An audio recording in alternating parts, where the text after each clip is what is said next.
What do you want me to do? Dress and drag and do the hula?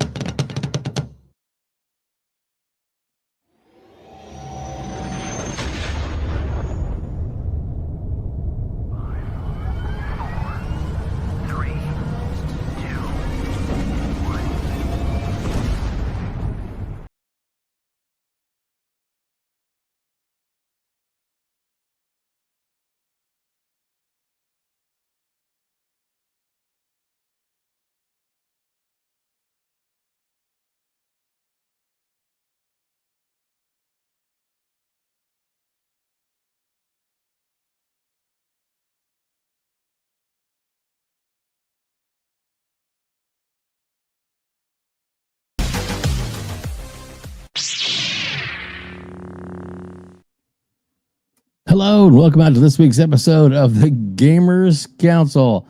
And yeah, I hit the button and button again and hit it again. I was like, why is it not launching? But yeah, we're here. We're good. We're golden.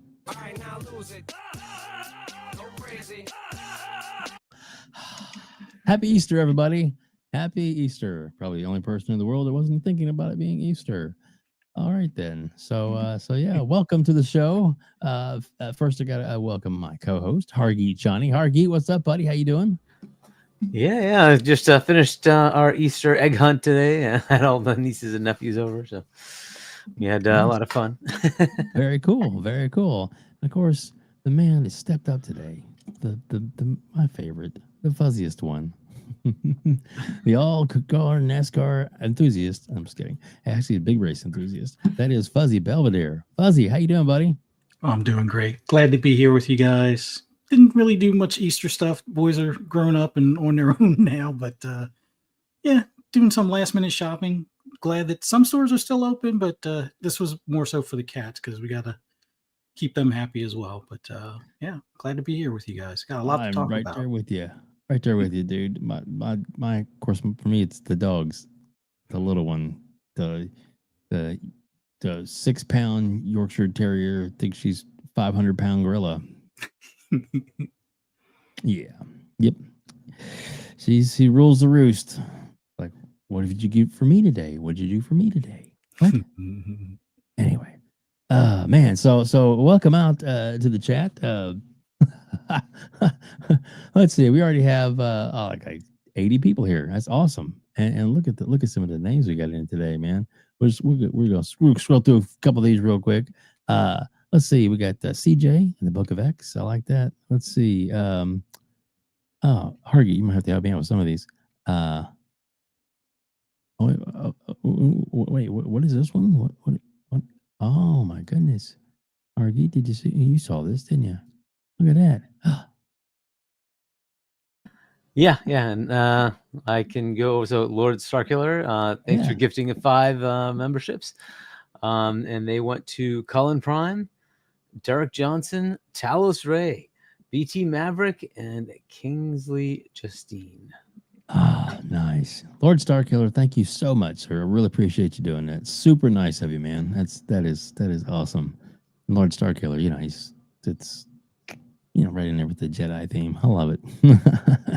Oh yeah. But we have Spartan 661, Day Rizzy, and of course, Fark you. Right there. There he is. You see him. I see him. I wonder what he's gonna come up with today, if anything. I can put him on the spot. He works hard. P-Lump, what's up? Yeah, that's right. So yeah, we get the fuzzy Belvedere. That's right. The fuzzy one's own emoji up today. I like that one. And of course, Hargeet's got his emoji up. And then of course we decided, let's put up some fun ones. And that's the T and the S, which makes you able to spell in big capital letters TTS or talk that shit. Yeah, but you can't describe it as shit because if you do that, the YouTube doesn't want to accept it. So yeah, so I had to talk that stuff. As far as the name of the actual S, hilarious, but that's all right. We all know it means talk that shit. That's all right. We're past 30 seconds into the show. Oh goodness. Anyway, a whole bunch of you here tonight. We really appreciate each and every one of you. Thank you all so much for being here. That's right. Talk that shit. That's right. Yeah, burn it up. Def Leppard, nice to see you, buddy. All right, guys. Some people are saying, "Oh, it's not a very busy news week." I guess it depends on what kind of news you're looking for. And I mean, if you're pony, then yeah, there's same as it ever was. Nothing but what has Microsoft got for me? Because Sony ain't got nothing. But I digress. Let's see. Let's start off with something a little simpler. Let's see. Let me pull this up here. You think, boy, Dave, you should be ready. Well, I am ready, but I'm not awake. So that's the difference. When you work third shift, oh man. All right, let's why I pull a few things up here real quick.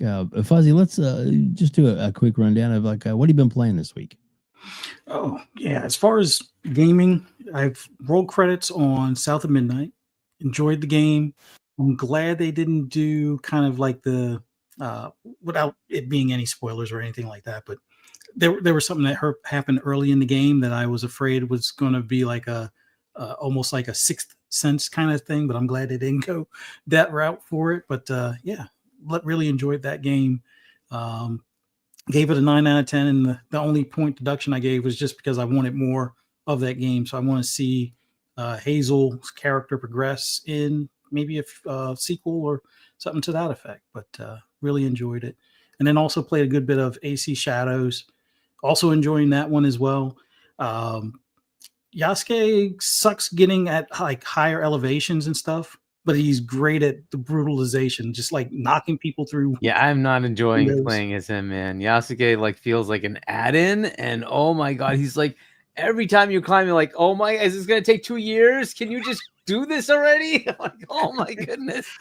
And then like she is so much faster. I think she's faster than other characters that I've played, like in the Assassin's Creed. She is like zooming. It's what a night and day difference.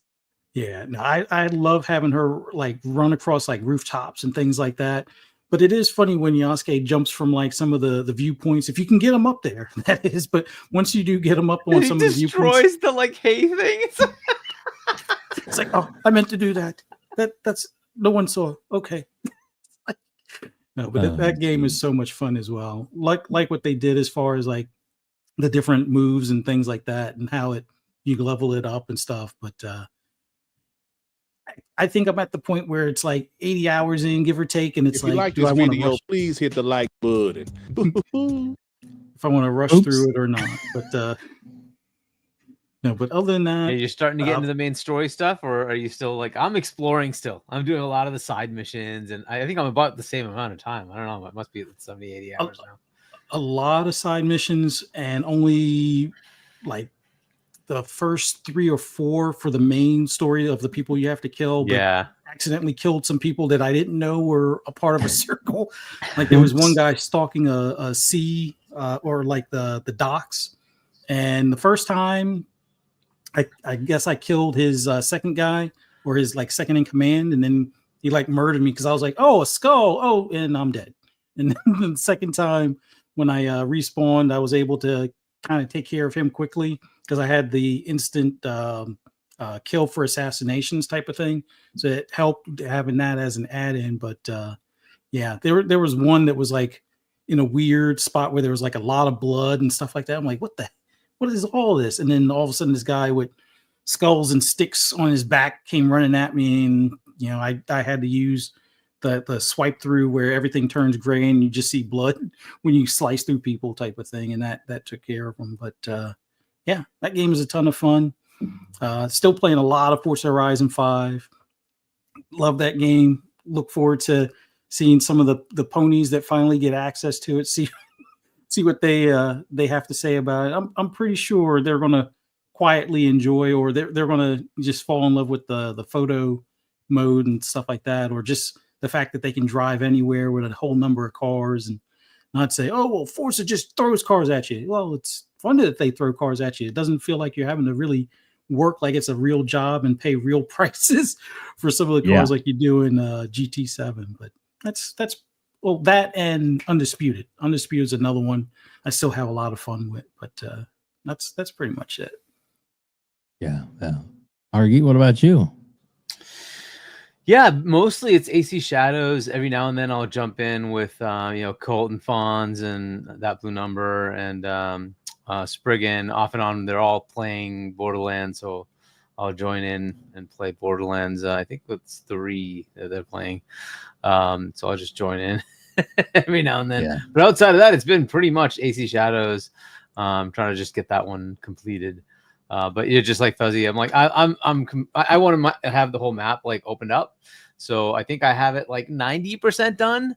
But yeah, I've still a little bit left, and then I'm just doing wherever you go, you end up seeing the little question, the exclamation point marker for side missions. So I'm just trying to clear out all the side missions, and you get all these like things where you have to like kill all these other factions, right? So, and I'm just doing that, like wiping all that stuff out. I'm like level 54 or 5 or something like that now. So now it's easy enough to go everywhere. It used to be there are areas where they're level 50, and you're like, yeah, if you go there at like level 30, you're done. You're not winning that battle. So eventually though you level up, and now it's easy enough. I can go in and whatever, go through them. But yeah, it's so that's what I've been doing. It's mostly just been shadows. But yeah, it's good enough. It's fun enough. But it does seem like it's exactly the thing I was not liking, is that it's too much. There's too much, and you look at the map and you're like, there's that much more still. And it's like they need to just condense it. It does not need to be this much. But either way, whatever. I don't know. What have you been playing? Me, I've been rebuilding my studio this week. Oh, no playing games. Now, I mean, I've downloaded a few, and I was like, "Ooh, that's coming out. Ooh, that's great. I'm gonna play that," but not yet. But yeah, no, honestly, I really have not played any games this week because of all the things, and you can't really. Oh, and I apologize for hitting my soundboard while you were talking there, Fuzzy. But I moved it around and I forgot how close it was to me now, and I'm banging right on the button. This button. If you like this video, please hit the like button. Oh, and I got my wrap. I got the. Oh. What we got? Yeah. Oh yes. Nice. Holy shit! Came in already. Yeah. Came in already, and it has like the backside is. Yeah, it's like all this fun stuff going on here. That is. So, yeah. Nice. Yeah, came in already. So good, so cool. Yeah, and that's one of the things we were going to go to. So let's go to it now. But you got it in real life. That's awesome. Let's see here.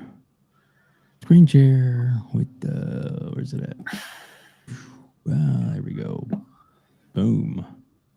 Oh yeah. Yeah. I got the Elite and the wrap. The Elite hasn't shipped yet, but I also got the collector's edition. So you get the little statue. Oh yeah. That's pretty wicked.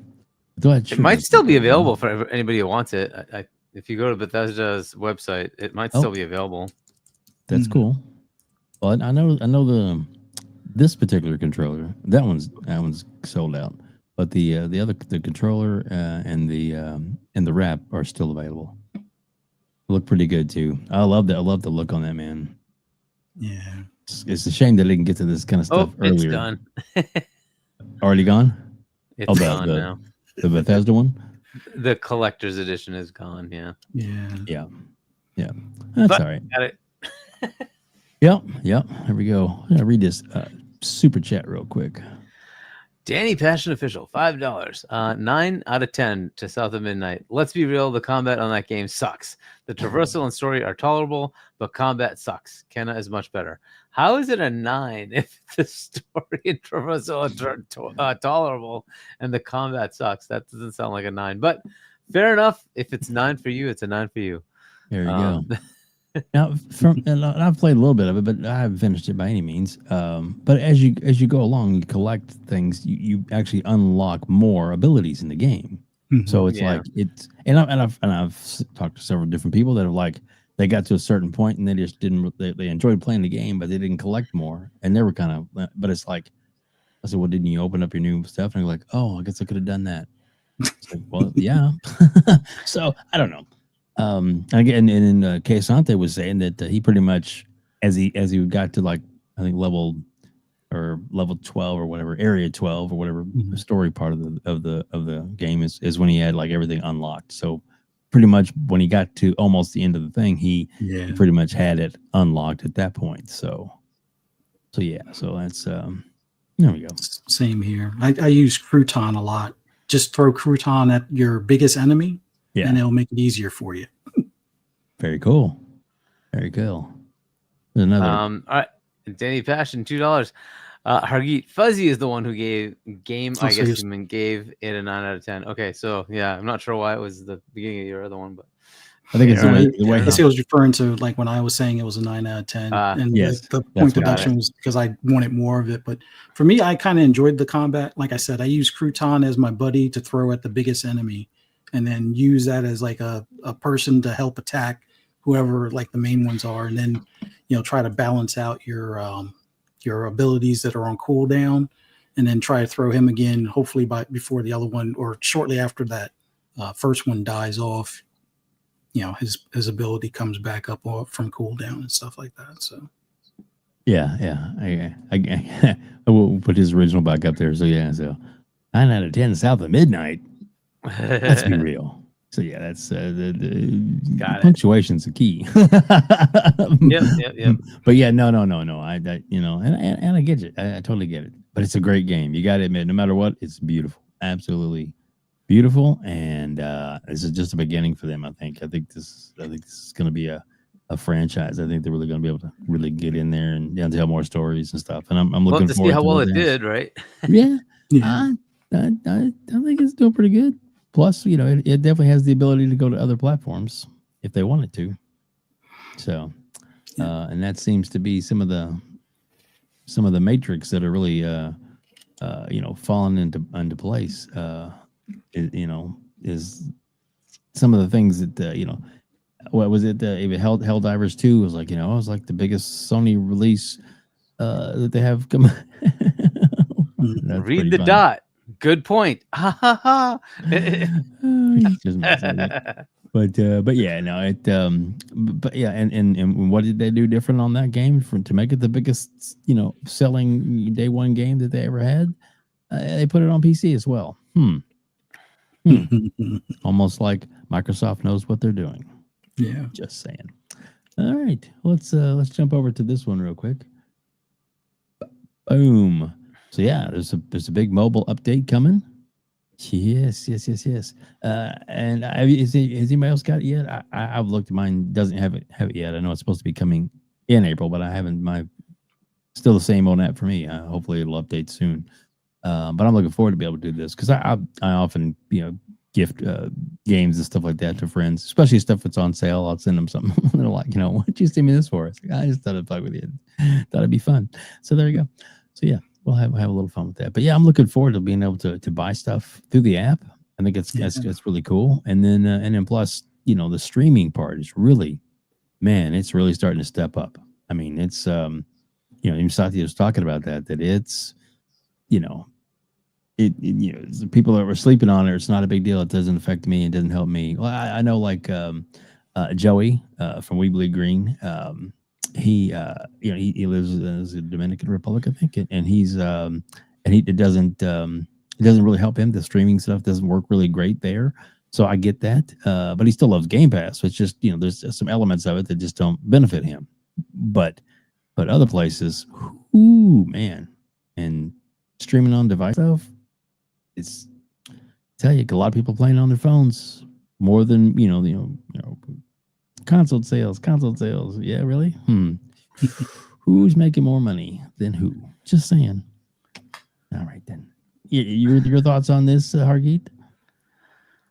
Look, I've always been not so convinced about the whole cloud gaming thing, and the reason is simply if you find me the customer that does not already have a PC or a console that is specifically subscribing to this, and there's enough volume that it makes it worth the expense of having cloud gaming services, like the servers are not cheap, then okay, if that's happening, great. If not, they've already captured you. Why would they waste their money and giving you a little bit of a nice benefit? You can use this when you're away. That's nice. However, it costs them money. And Sarah herself said, this is not, we're not making money off of this. We're spending way more than we're making. And so I just find that kind of a waste. And the places where you want to do this is the places where they can't afford the console. And guess where they don't have the ability to do this? The places they don't have the ability to afford the console. It's always been the same problem because the data centers aren't there, and investing in those data centers it's a lot of money. And so for me, this is like, okay, right now it's kind of cool, but in 15 years, the stupid thing in my pocket's going to be so damn powerful. Why do I need it? It just becomes a question of when is this useful and when is it not? So I don't know. I've just been kind of like meh on this whole cloud thing. It's nice. It's nice that people try it out. I just don't know if it's a continuously good thing for them to keep wasting money on, unless they find like 30 million people subscribed and don't have a PC or a console, right? Then it makes it worth it. Now it makes it worth it, right? But if that's not happening, it's like, okay, you're spending money here. I'd rather you invest in the next game. I don't like cloud gaming is cool and all, but if that costs you, say, 100 million a year, I'd rather you go make another like South of Midnight. To me, that's much more useful than cloud gaming. But for those who like this stuff, good enough. I say leave that to NVIDIA. Let them do. They know their stuff on that. Let them do it, right? Yes, obviously Microsoft has a lot of cloud capabilities, but like, do they need to do this? Nah. So I've always had this kind of nah attitude towards cloud gaming, but that's just me. Yeah, well, it's not for everybody, and that's what's nice. It has so many different elements to it. You know? Yeah. Fuzzy, your thoughts? What do you think? For me, it's a great add-on feature, but there's a piece missing here. They did a pie chart not too long ago on the biggest percentages of who uses this, and the biggest benefit would be those on last-gen consoles. Like, this is the only way somebody that's on an Xbox One can play Series X and S games without necessarily buying the console. Now, once again, like you said, it's a lot of money for them to spend, and the customer not having to spend or not spending the money on getting the new console is probably not benefiting them all that much. They would probably do better if the person bought a Series S, but for those that may not be able to, but still have their subscription, whether it's through Microsoft Rewards points or, just the cards that they get either gifted or buy themselves. Yep. It's not too bad of a deal, but it does overlap exactly like you said, where these are customers that are already in the ecosystem. So they're not really gaining new customers in that regard, but there are some flip side benefits that this ties into. Like one thing and I'm pretty sure Dave and you will probably get into this maybe a little bit later. They also updated the Xbox app on PC. And we're starting to see console games that, at least the first party ones that weren't on PC or in the PC store before, now starting to show up. So as long as you have a digital copy of it and not the physical copy, because there's a few of them that still don't show for me, but it's because I have the physical only copy. But we're going to see a point where maybe the handhelds that aren't that new Xbox Asus one that's coming out hopefully soon will be able to access, stuff on your console, stuff that you already own that you can stream, that you may not necessarily want to install on that portable device because you didn't buy an expansion card and stuff like that. But it has its benefits. But yeah, you're right. They're spending a lot of money on it, probably not getting much benefit on their end of things, but it's definitely helping out at least some of the customer base, like the Xbox One gen holders that are still, on that device type of thing. So there's some worthwhile aspects to it. Yeah. Now is the app purchase capability, like the app, being able to buy the games, is that on both iOS and Android? They must mention it in here, right? Whether it's on Android only or iOS only, or Apple App Store. I saw Apple Store and Android Store. I think it's both of them. Yep. So if you scroll down a bit, it was right there. Like, yeah, right there. You went past it. Like, stay right there. Yeah, there you go. So like the second paragraph you're seeing right now. Oh yes. There it is, iOS and Android. Yeah, because this is the whole big lawsuit thing, right? Is being able to say I can put stuff on there without having to pay, right? This was the Epic game store, like Epic selling their game and Apple wanting a cut of every microtransaction. And they're like, yeah, no. And that was the headache that they ran into, is like, yeah, if somebody's buying something here Apple or Google want to cut. It's like, well, yeah, but we already have this whole problem of how do we handle our cut versus their cut versus whatever. So I don't know if they worked out a deal here. But we'll see. We'll see what they did, right? And I don't know if you can purchase Game Pass itself, because that's got to be somewhat weird, because then you'd be giving them a cut. I don't know. But that's the whole headache you run into with those stores. Yeah. They must have done something to get this going. I don't know if that lawsuit fixed it or or what, but Right. Read that comment from Seppo, if you don't mind. oh yeah. Sappho, you know what really doesn't benefit me? PS Plus. I let mine lapse because I don't have my PlayStation anymore, and I'm like, I don't care. So Danny Passion Official, $2. Doom. It would be the biggest Xbox game of 2025. I mean, it'll be big, yes, but will it be COD? Ooh. I don't know. I think It's a COD maybe. just like automatically like wins. And again, there's always Minecraft. I just want to keep that like it's Well, Minecraft all right. is So let's ridiculous. But take Doom those should out be of the pretty equation. big. I hope it'll be a big Yeah. seller, right? But yeah, I mean, I don't know. COD is COD. it's gonna sell. It is. Yeah. So It is. A big shout out to that blue number, Holly, in the chat, and of course, Red Dead Panda is also in the chat. Welcome, Hey, ladies. Yeah, there we go. Oh, look, General Spartans joined us. There's a whole bunch of you, and we appreciate each and every one of you for being here. Thank you so much for joining us today on the council. So yeah, there's there's a lot of different directions we can go with this, but yeah, I did the thing with the console and stuff. I think that's great. Stream your own games, and that's expanded. And from what I understand, the list is really going to start growing here before long. And it's kind of nice, if you have something that you own that you can just stream it. I've played. That was one of the things. The first thing I did when this started up was the Hogwarts Legacy. I thought, you know what, I own that. Let's try it out. I played for another, couple hours. I thought this was fun and cool and nice that I didn't have, it's not on the service. I was able to stream it through the cloud. I thought that was a nice, convenient way to play. Oh, 108 Dragons. What's up? Lemons in the house. Lemon. Yeah, that's right. That's right. Good seeing you, Lemon. Yeah, we can get you back on the show again, sir. So yeah, all right. That's cool. All right. So Hargy, where would you like to go next? You want to talk about the Oblivion remake? What do you think? Sure. Can we go It's a there? simple enough topic. Let's get that done. All right, and let me pull up the. Oh, there it is. I was like, "Where's it at?" Right there. Share the screen. Pow. As I hit a wrong button. There we go. So yeah, it's So I mean, there is. I mean, is this 100% confirmed?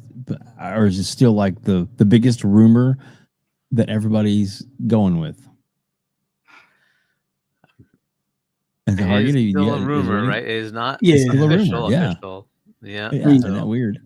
More people have added their name into their hat, like Jeff Grubb, I guess, adds some more weight to it, although he does get some stuff wrong, but gets a lot of stuff right too. So we'll see.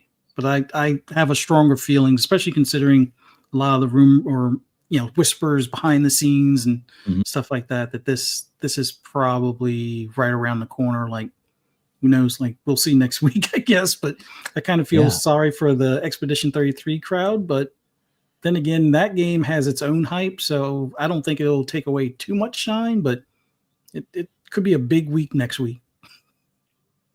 For sure. Yeah, I agree with that. Hargett, you think this is real? You think this is legit? Look, from the FTC leak we had, there was a roadmap before the purchase of Bethesda, right? Before they were acquired by Xbox, and this and the Fallout game were, Fallout 3 were being listed as remaster, remake, whatever you want to call it. That was, something they were working on. And it seems like it's realistic to assume that continued on.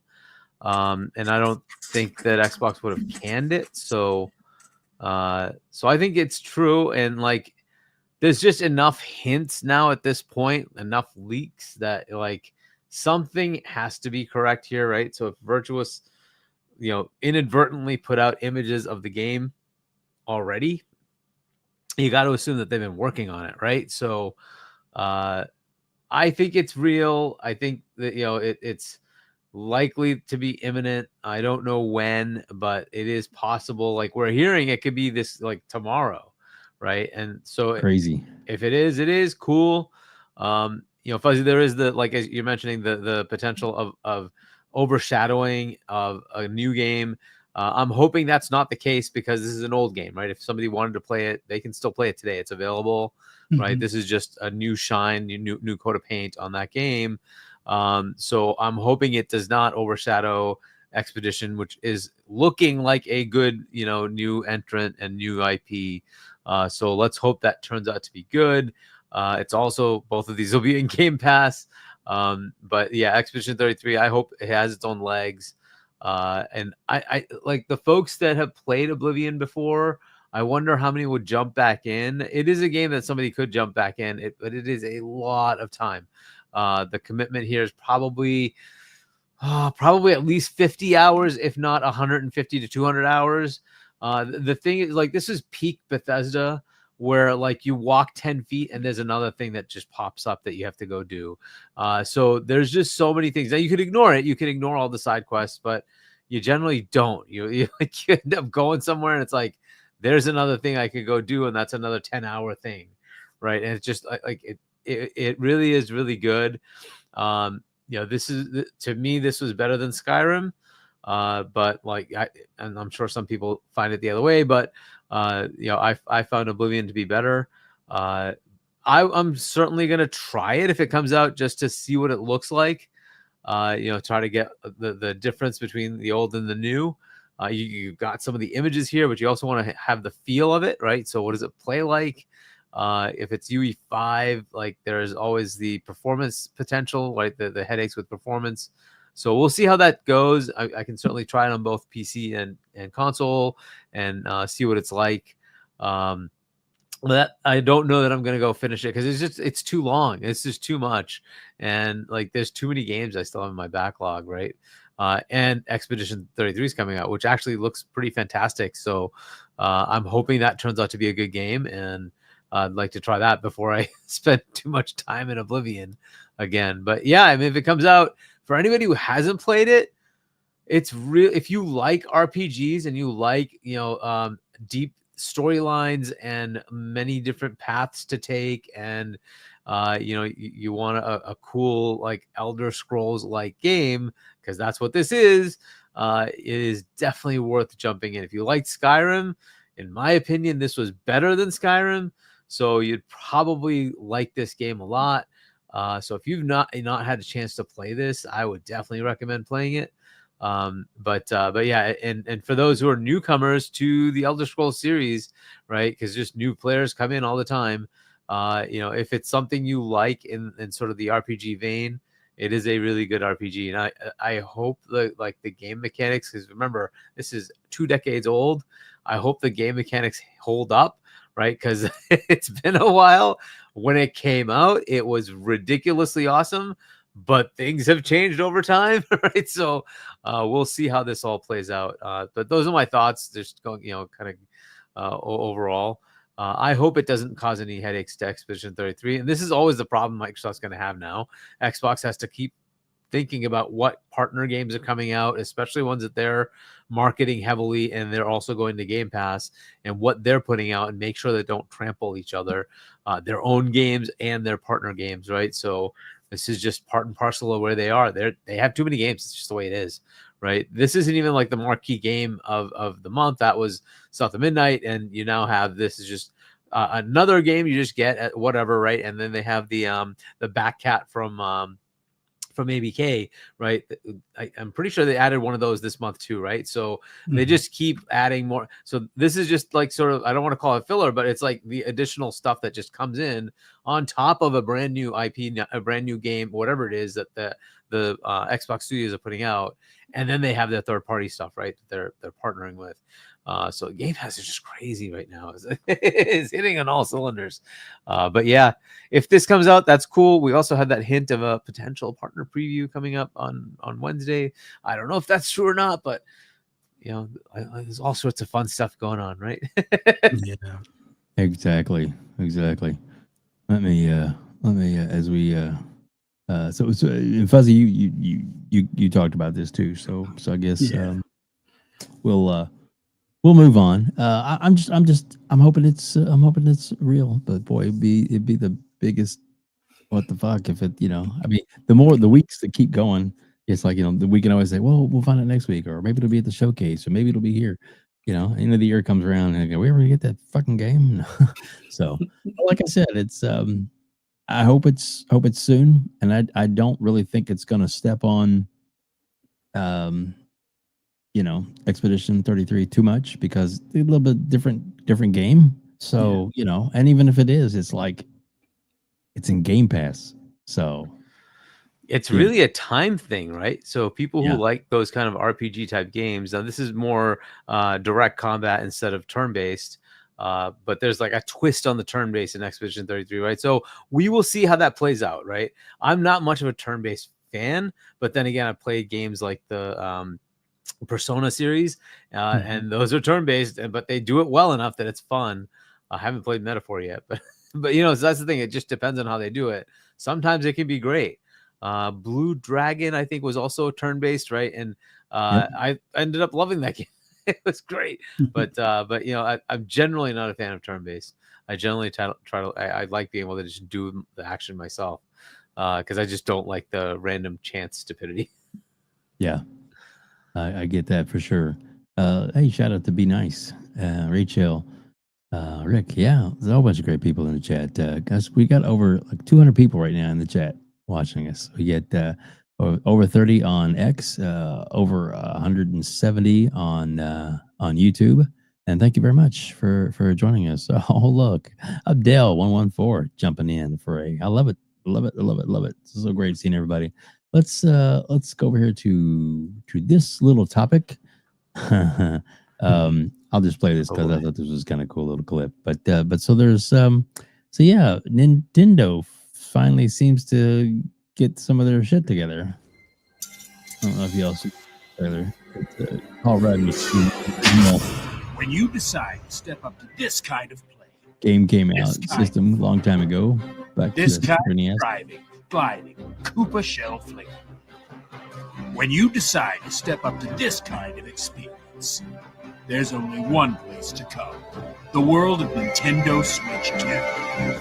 And now you're playing together. Super together. So kind of cool that they got Paul Rudd to come back and reimagine his original commercial that he did back when he was really a nobody. But anyway, so shout out to kudos to him for being able to do that. And funny thing is, he looks almost the same as he did then. Oh my gosh, Fountain of Youth, I think that's what it is. But yeah, so we have the the official date to reserve is the 25th now. 24th. 24th. Sorry, 24th. Thursday. 24th. Thursday. Well, for me, it'll be Wednesday night. Midnight, whatever. Just I'll be taking my break at lunch or at work during that time, so I can be on the computer going, get it. Yes. I'm gonna get one. I don't know if it's official yet, but there was that leak about the GameStop trade-in deal for the Switch. Oh yeah. So if that's still available, I don't know what the parameters of that are. I think you can trade it in ahead of time towards the Switch 2 eventual pre-order, but I'm still trying to get like the particulars because I don't think they've officially put it out. But it was like $100 for a Switch Lite, $125 for a normal, and $175 for an OLED towards a Switch 2 pre-order. Also, Xbox consoles are kind of in short supply. So you can get $420 trading in an Xbox Series X right now if you happen to have an extra, which I happen to have one because I had a guest bedroom that we turned into my little nephew's changing room, and that TV does not get used at all. And I'm like, why the heck am I wasting this? I paid $350 for it. It was on sale, brand new, $350 for it. I'm like, I can get $420 for it. Why the heck not? I'm gonna trade that sucker in. What I wanted was to get the 2 terabyte version, but they don't seem to have it at GameStop. So I don't know. I'll probably just plow that towards the Switch 2, like whatever, and the exorbitantly expensive accessories that I'm gonna have to buy a couple of anyway. So, I'll probably end keeping up the price of the system. Like 2 of my Switches. I have like a light that we don't use at all, and then one of the normal ones. So maybe I'll just keep the OLED for now, but and then I'll get all the accessories in the Switch 2. But yeah, I have to like figure out how to get all of that. They have an opening for midnight on the stores. I'm still going to the June, whatever the heck is going on. So I'll be there. So I'm leaving at like, I was like 11 something in the morning. So I'll probably be in line at GameStop to pick it up, or Best Buy to pick it up that midnight. So I'll have it with me, but yeah, that'll be nice. We'll see. I will not. I will play mine when I get back from our trip. I have a feeling my daughter will pick it up. Be nice to try it out, I guess. Yeah, my daughter will pick it up and all that kind of good stuff. We'll go from there. So yeah, that's But yeah, pre-order start up on the 24th. If you want to like get hints on how to like get that pre-order in, there's a YouTube channel for Jake Randall. You wanna let me see if I can get that link. Yeah, go right ahead. He's really good with this stuff. You guys should really check out his channel if you want to like get the pre-order in. So I can post it in here. Let's see if it works. Hopefully everybody got that. Let me see. You can do it a couple times. Perfect. Yeah. Yeah, definitely check out his channel. He's awesome. And he kind of knows all the tips and tricks of what each vendor, each retailer has for how you get in to their queue, right? So check him out. He's awesome at giving you all the tips and tricks to make sure you get your pre-order in. So hit the subscribe button right now. There we go. So yeah, that's actually a really good one to have up. So yeah, that's cool. Thanks for sharing that. And read that comment. Yeah, I can't find 2 terabyte anywhere. Every now and then it gets back in stock on the Microsoft site, but yeah, it is like almost impossible to find. And yeah, like console like whatchamacallit, inventory is low for Xbox. I guess they're starting to get a lot more unexpected console purchases, and they're not, they just didn't have the inventory. I guess I don't know what's going on, but and I guess it's even worse outside the US.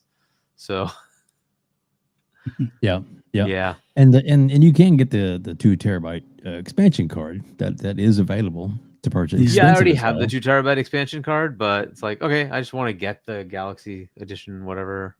Oh yeah, so you get the Galaxy and your 2 terabyte card. You got 4 terabytes, exactly. Exactly. The beast.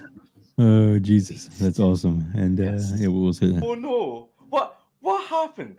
Oh no! How terrible! That's just awful. How terrible! Oh no! Yeah, exactly.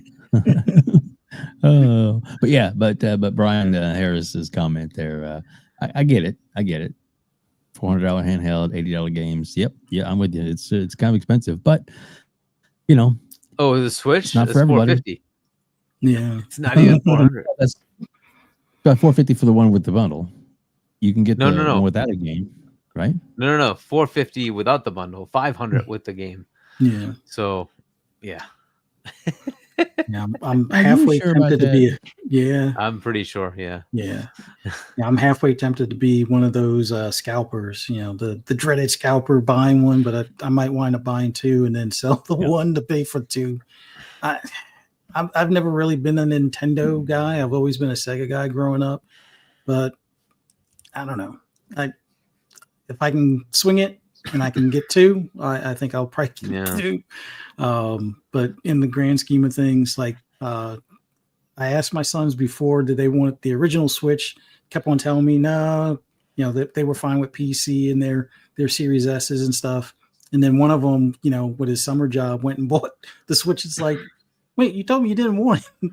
Actually, they wound up getting, I guess, Quest 2s instead of the Switch back in the day, but they were happy with it. And then one bought one, and then the other one I got the DS XL or something, the one that looks like the Pokeball type of deal. That was what he really wanted instead of a Switch. So we'll see. But if I get two of them, one might be for sale. So we'll see. Well, that's the one way to look at it for sure. I know I'm going to get one for myself, and my daughter, she's going to probably want one, although she'll be around where she can actually go get one herself. She won't be going to LA, so yeah. But we'll see. We'll see what happens. She's already told me that she definitely does want to get one, so which is cool. They actually do have stores in LA. Oh, I know. You can always buy one there too. Yeah, but don't you think they may be like by the time All we get sold there out. and get them sold out by then? Maybe get in and get We'll settled. see. We'll see, right? But yeah, I guess we could, go buy another one. What the heck, have one there, have one when we get home, Check out your seats. Switch 2 for everybody. Shit. That would be Well, cool if they did Nintendo something has like the that, sign up. Go ahead, sorry. No, I was going to say that would be cool if they had that, like the Summer Games Fest or something. Check under your seats. Oh my God. Could you imagine? Yeah. That would never happen, but could you imagine? Nintendo has a sign up. So if you have an active Nintendo Online subscription for at least, I think it was 2 years, then you would be able to get in queue to actually get one from them directly. But you need to sign up. So that's another potential option. But we'll see. We'll see how it goes, right? So yeah. And I did that as well. I got that sign up on that. So yeah. We'll see what's up on that. Hopefully, it works out between the different ways that we'll be able to have access to it. I'm definitely hoping to get at least one down for myself and maybe one down for my daughter. So, because I know she's going to want one. So, well, that definitely won't be an issue. And I'm not trying to scalp any of that kind of stuff. That's not for me. But but there are a lot of households that have right now that have, like all the Switch sales that are you're probably. Some of those are multiples in the same household. Are they probably at least half of them? And some households I know that people have like 4 of them. I mean, during COVID, me, my daughter, both have the Switch that hooked up to the TV, and then me, my daughter, and my wife wanted one of the smaller ones, the lights. Mm-hmm. So we had 5 fucking Switches in a house. That's how they get to 150 million, right? Yeah. So it's not really that many customers. It's really just the customers keep buying more of them. Yep. And then I got the FOMO and traded it up to the OLED when it came out. Yep. And I've played it maybe 10 times. So that was a waste, but looks good beside my TV. But yeah. But I want the new one just because I've got the whole back catalog and stuff. So, what the hell, it'll be a few things here and there. And if it's better, I still have games I haven't played them like a year or 2 ago on the Switch, which I'm hoping will just perform better, right? Because they have these upgrades. Yeah. So I've been holding off, like, hey, maybe they'll upgrade those and allow me to play them better. So yeah, apparently they will. Yeah. Shout out to Axel. Iconic video game is in the house. Appreciate that. Lord Master Jasper is hanging out with us. That's right. Space Force. I love it. Oh yeah. And the thing is, he really is part of Space Force. It's pretty cool. Shh, top secret mission. Don't talk about it. That's it. No, I always give him a hard time about that. But no, it is actually pretty awesome. So yeah, Spartan 661. What's he saying? The only game I wanted to play on the Switch was Marvel Ultimate Alliance 3 because it was an exclusive. Yep. There we go. Exclusives don't matter.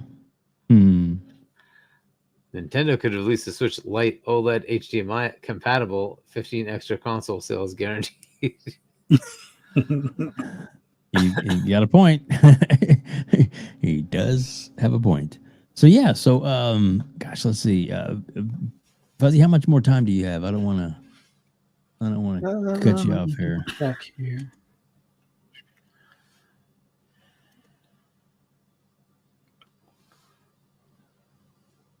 I should have at least another, let's say another 10 to 15. All right. So do we want to get into the main topic, the Spencer interview, or do we want to talk about Claire Obscure or some other things? We got a couple different things we can talk about. So what do you feel like you want to touch on? We could probably get into Phil's interview. All righty then. We shall do that then. Dun, dun, dun. Oh, of course I hit the wrong button. Professional podcasting, yes, 101. That's not it. That's the wrong button too. Let's not try and invite the commentary. Let's actually present it. Wow. All right then. Let's see. What tab is that on? Frickin' second. Wait, what the hell tab is that on? That's it right there. Alrighty. Ooh. There we go. All right. So Fuzzy, what are your thoughts on some of these comments that he's made? Do you want to start off first, or do you want Hargeet to go first? It's up to you. I mean, I can start off with at least like the transmedia stuff, like the Fallout series, and how he's taken more of a calculated approach to like their IPs being mixed with media and stuff like that. Yeah, okay. I guess the Halo series was kind of like a learning experience for them. Didn't do as well as it probably could have. I think it did well enough, but with the whole separation from Paramount, and I think Netflix now has it picked up. They've kind of learned a few things, and with the success of Minecraft, even though it's not one for one to the source material, but there are a lot of like Easter eggs in the movie, and that really seems to resonate with the fans. And same deal with Fallout. That's definitely given them some insight on, I guess, for future IPs, probably stick more to the source material, or at least acknowledge the fan base associated with that, put Easter eggs in the show, make sure that they stick with it, as well as whatever new people that may come to it. Because Fallout was able to, satisfy the fans, as well as it brought in a whole bunch of new fans. Like I think they had their biggest surge of sales of Fallout games, or new people signing up to play 76 or to play, buy like the older copies of Fallout 4, and then they did like almost like a remaster or a up-res and things like that. So it goes to show that, I guess, having somebody that's a gamer being at the head chair kind of deal, having it where they are more choosy on which places they partner up with for those, TV series and such. It's seeming to pay off, although it may have put them a little bit behind the 8 ball with, not having a Fallout 5 ready to go right away. But I think they got probably a couple of things, like I know Hargeet had talked about it earlier, where, from the leaks from the court case and stuff, or from the acquisition, well, Fallout 3 is probably somewhere in the works, and may not know exactly how far along that is. But I also would like to believe InXile might be willing to do, after their Clockwork Revolution, maybe a remaster of 1 and 2 or something to that effect kind of deal. And then you got the wild card with Obsidian, where we know they hired somebody from Fallout New Vegas, but he tells us he's not working on a Fallout New Vegas 2, which just tells me that, well, maybe it's a new location instead that they might be visiting, type of deal. But yeah, they've definitely learned a lot with the success, and not as much success with some of their IPs being transitioned into shows. So hopefully they continue to do it, because they have a lot of IPs, a lot of characters, a lot of stories that they could dive deep into that, fit right on Prime and fit right on Netflix. And, hopefully we'll see like the I think it was an animation thing that they're going to do for Gears instead of live action. I think that was the case. So I can't wait to see what some of these upcoming ones are going to wind up being. Because it's great playing the video game, but watching the the story expanded upon on the big screen, or in my living room on just regular TV, it's pretty cool as well. So looking forward to it. Yeah. Agreed for sure. And the show, man, it's I liked it for sure. You want to read that, Hargeet? It's just funny. Weird. You said, Lord Master Jasper. Weird. You said my job, and now all the ads on the side are military. Interesting, isn't it? Very interesting. But they're not listening. Seriously, they're not listening. Right. So let's just get to this little comment that was made by Magnum, who is obviously the Phil king Down pony. talking Game Pass gives me the feeling they're looking to move on from it. Okay, Wow, that's your feeling. how Cool. stupid Awesome. can you fucking be? I'm sorry, Magnum. Awesomeness. But wake Yes. the fuck up, dude. You're obviously extremely a pony and are triggered by the fact that, without Microsoft right now, PlayStation wouldn't have anything this year. Yeah. Oh, they got a few little games here and there, but nothing of merit. Sorry to break that down to you. So yeah. So chat, snipers, keep a close eye on him. If he makes any more stupid comments, you my permission to get him the fuck out of here. That's just his opinion, whatever. I know, but please, man, wake the hell up. He's just doing that to stir up shit, man. He ain't for real. Go ahead.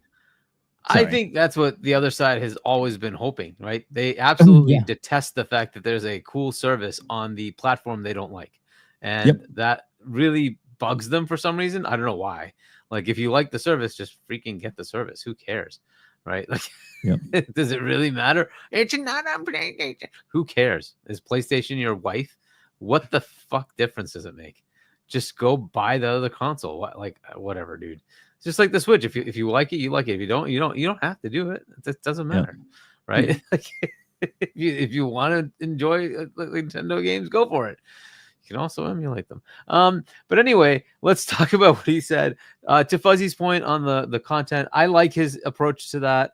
They've a lot of that is self-inflicted stuff that they've already done, where they don't they didn't get what they wanted out of it, and that's pre-ABK acquisition, also Xbox stuff, right? Because World of Warcraft, for instance, they had a Warcraft movie, did not do well, though the movie wasn't bad, but it just didn't resonate, right? And they have to kind of figure out what makes sense. Doom was a movie, meh, right? You can just go down the catalog. There's all sorts of things that have tried, but it doesn't always work, and you have to make sure that it's going to be good for the IP. I kind of look at it as you should look at things where it's a small enough IP you own, and it won't cost a lot to go test it. And if it helps the IP, it helps the IP, but it's not going to harm anything unless you're guaranteeing that it's going to work, right? You take like Last of Us, where it's like, Neil is directly there, making sure everything is exactly the way it should be, right? There's no like, oh, well, I took creative license. No. This is our story. That's what it's going to be, right? And, creative license is fine. But the problem with that is then you start to get into areas where which one's canon? Is it the game, or is it the movie or the TV show, right? Right. And it's not. It puts a different damper on that IP, and then you want to make sure that you have a clarity on who's right and right. So that becomes a problem, right? So they did the same with what you call it, the Fallout TV show, right? Where Todd was there saying, no, this is how we do it, and that resonated well with both the people who are casually just watching, who have no idea what Fallout is, along with the people who know what Fallout is, right? That it followed it exactly the way it should. Everything was correct, right? So as long as that fit is there, it makes sense, right? So that's his thing. It's like, we're not going to just take everything because we have it and make it into a transmedia thing. We're going to see where it makes sense for that IP. and it won't harm the IP, and it would help both sides, right? It would help as far as a financially viable product for the TV or movie side, and it would also help the IP on the gaming side. And then he clearly stated the games do not need the other side, right? The games are profitable on their own. Our medium is profitable on its own. We don't need to go to the other side to go into TV and movies. But where it makes sense, we'll do it, right? We'll absolutely do it. So it's not an all things we'll do it. We'll do it where it makes sense. I love that. I think that's great. Do you want me to read this thing? Iago Sure. 6. Magnum Phil is going to do things his way, not the Sony way. Just because he gave you options doesn't detract away from what Game Pass is. That's exactly it. And like this has always been the case, right? Raichi at Magnum, they are doubling down on cloud. This is the same of doubling down on Game Pass. Microsoft 365 sub isn't for everyone, but they keep supporting it. Yeah, and that happens to be the majority of the way you actually get Microsoft's Office suite nowadays is 365. But Yep. Moving on. As far as the other, let's talk about the specific thing that Magnum brought up as far as Game Pass. Look, Game Pass is not for everyone. There are people who just do not want to deviate beyond the 1 or 2 games they play. I happen to know some, and they, I'll even expound. Hey, it's cheaper for you to get Game Pass Ultimate than to get Game Pass Core and Call of Duty, right? Don't care, because all I want to do is play COD. I'm never going to touch those other games. Fair. It's fair. Like if that's your life, that's all you do. Fair. Why should we force that on you? If you don't want it, you don't want it. That's fine, right? And Microsoft doesn't care. You're going to pay $70 for the game. Good. They're good with that. You're going to keep buying gold. Fine. Oh, now it's called Game Pass Core. Fine. Like how is that hurting them? It doesn't, right? So they never said that it was guaranteed. You had to have Game Pass. They never said that. They said that they were going to give you this option. You could absolutely always buy your games if you want to. Never subscribe to Game Pass. That's fine, right? But if you want to, we want to expand it. We want to make it, a thing that's compelling. And part of this is you have to understand that a lot of gamers aren't gamers that go play many, many games. Most gamers play like the 1 or 2 things they do. A lot of people play bloody Candy Crush on this thing. That's it. Yep. That's all they play is Candy Crush. They don't need Game Pass. They just freaking keep making microtransactions. The free to play Candy Crush, right? That's also there. A lot of people are Fortnite, Roblox. Good for you, right? It's free to play. Fine. Your microtransactions is all you need, right? Don't even need Game Pass Core or PS Plus Essentials, right? You don't need to even pay for that. No problem. Whatever, right? Fine.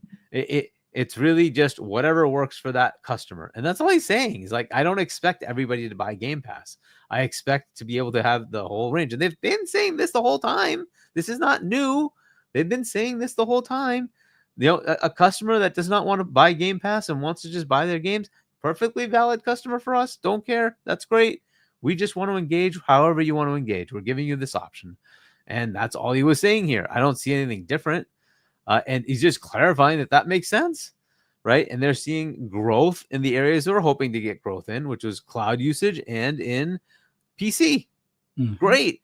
The other one they're desperate to get into is mobile, but that's still on hold because the court stuff is still, the regulatory stuff is still happening, right? And so once that gets ironed out to the point where they can put their own store onto both iOS and Android, they will get to that point where they can offer you a Game Pass option there as well. We'll see how that works. Maybe they'll just strike a deal with Google and Apple to be able to do it in their stores. I don't know how that will work as far as financials, but maybe they can figure something out, right? But that is something they want to do as well. At some point, they'll want to have that Game Pass mobile capability as well. So that's what they're looking at. He wants to target 3 billion. He's been saying that for like a decade now. I want to target 3 billion players, and that is not going to be on console. It's just not. That is going to be beyond console. Yes, there's about 1 billion on PC, but a lot of that is also on mobile, right? Mm-hmm. So, I think that's what he's saying. At least that's how I'm interpreting it, and I've heard this messaging for years now from him. So. I think that's what he's basically, and this is, not to a person that's in gaming, right? This is Variety. Variety is much more in the Hollywood arena, right? It's not about gaming. So I think that he was trying to be more open and trying to explain the whole Game Pass thing. At least that's how I'm interpreting his messaging here, right? So because this is all about Minecraft, right? This interview was about Minecraft the movie, right? So these were just other things that came up, and it's like, okay, this is kind of what we think about that, right? So so yeah, just looking at it that way, I don't think this is much ado about nothing to me, right? It's growing the way it needs to grow. It should grow more. And I think they had projections that were much more because of the like lockdowns and the exponential growth they were seeing. And then yeah, it didn't quite go that far. There's also just a saturation point of how many players actually want to play a lot of games, right? And then marketing, getting it out to the people who might actually want to do this. So I think they have a potential to grow, and we could potentially see it start growing. I think Call of Duty has been a pretty big boon for them, and there are people now looking at it, gamers who are saying, well, why the heck am I on this? And why am I not on the other platform where it's in Game Pass, right? What is the downside of doing that? Because I'm starting to see all these games that are actually kind of interesting. And so it might start swinging gamers over to this side. Even if some of those games do come over to PlayStation and Nintendo, it's like, yeah, but like they're all in Game Pass. Like there's just a value there. So yeah, it's interesting times, and we'll see if that grows or not. But I'm just taking anecdotally, console sales are kind of an interesting, thing here where there isn't a lot of inventory, which means there's a lot of demand, and there's just not enough supply. And you can trade in for $420. That's pretty insane. So I've got to say that looks like people are looking for consoles. That's a good thing, right? So I don't know. Those are my thoughts on that. I don't know, Fuzzy, if you had thoughts on the on this specific topic, the Game Pass thing. With the Game Pass, with it not being for everyone, it's been the case since the beginning. I think the big thing is, if it was something that they were really pivoting away from, that this was something that was truly unsustainable, that it would have been, kiboshed many moons ago. Like, this is a program that they've had in effect since 2017 or shortly after the Xbox One X, because that's when I signed up. And the program has changed over the years. It's grown in many different ways. So has the price to some extent, but the overall value of it is increased as well, depending on what you put value in. As somebody like me, where I play on both PC as well as console, I stream on my Steam Deck as well, because I have the Edge. Well, I have Edge installed on my Steam Deck, so I can access my Game Pass stuff there. But now they've recently updated it where that app for browsing, or the browser version of Game Pass or cloud gaming, now has it where it has the direct link for the console streaming, which before it was kind of like in a different location. You would have to go through a few different things to do the console streaming on the Steam Deck type of deal. But now they're making it even easier. They're making it even easier from your tablet or your phone. So it's going to appeal to probably, and I don't like to use the word hardcore, I would say more the enthusiast that has multiple devices. Maybe that's a multi-gamer household, and you have a lot of devices within the house, like a tablet, a PC, or a laptop, one of the consoles, or maybe a couple of consoles, or maybe the TV with the built-in app.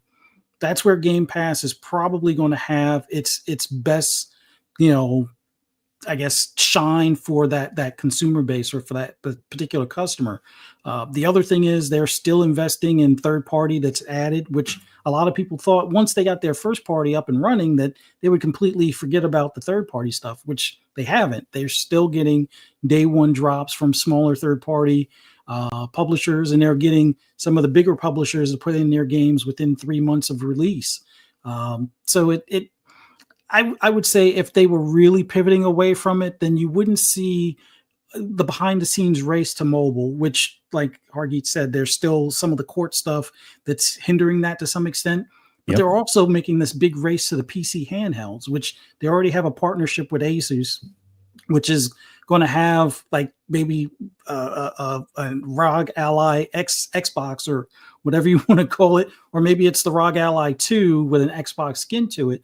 But in any case, they're making the software for it. So that has to tell you that they're still looking to, like, everyone said before, and Phil's always talked about, those 3 billion, gamers, that's probably going to be the best way for them to access it.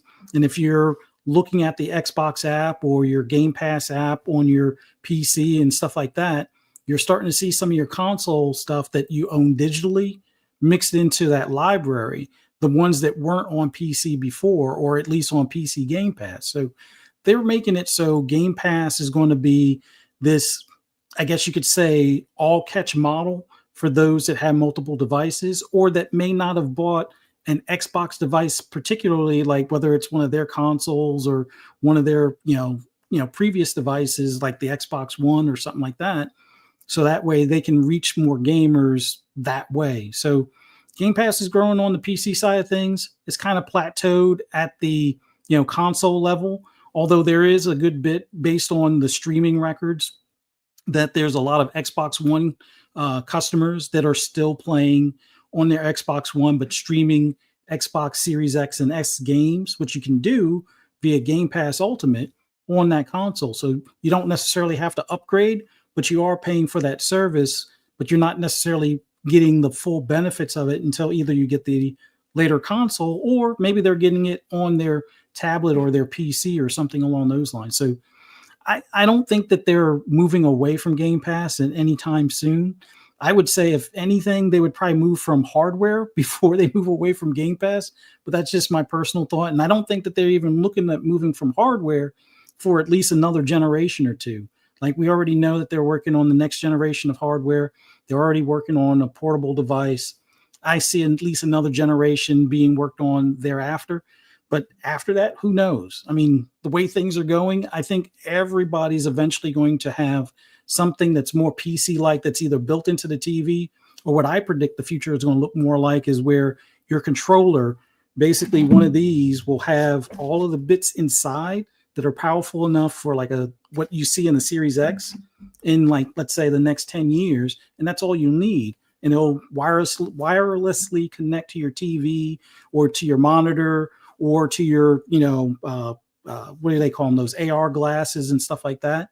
I think that's where things will head in the near future, or, 5 to 10 years, but we'll see how it pans out. But Game Pass is, I think, one of the things that they've seen the most success in the sense of reoccurring income that they can almost bank on or count on. And that makes things a lot more predictable when it comes to reinvesting into the, Game Pass library, whether it's your own studios or partnered third parties and things like that. So we'll see how it goes. There's quite a few, developers out there that are still praising Game Pass as far as the access to their game. Like Atomfall, the developers there were recently, or Rebellion was recently talking about with Atomfall, but they also had success when it came to their Sniper Elite series as well in Game Pass. So Game Pass, I think, is probably one of their stronger suits right now.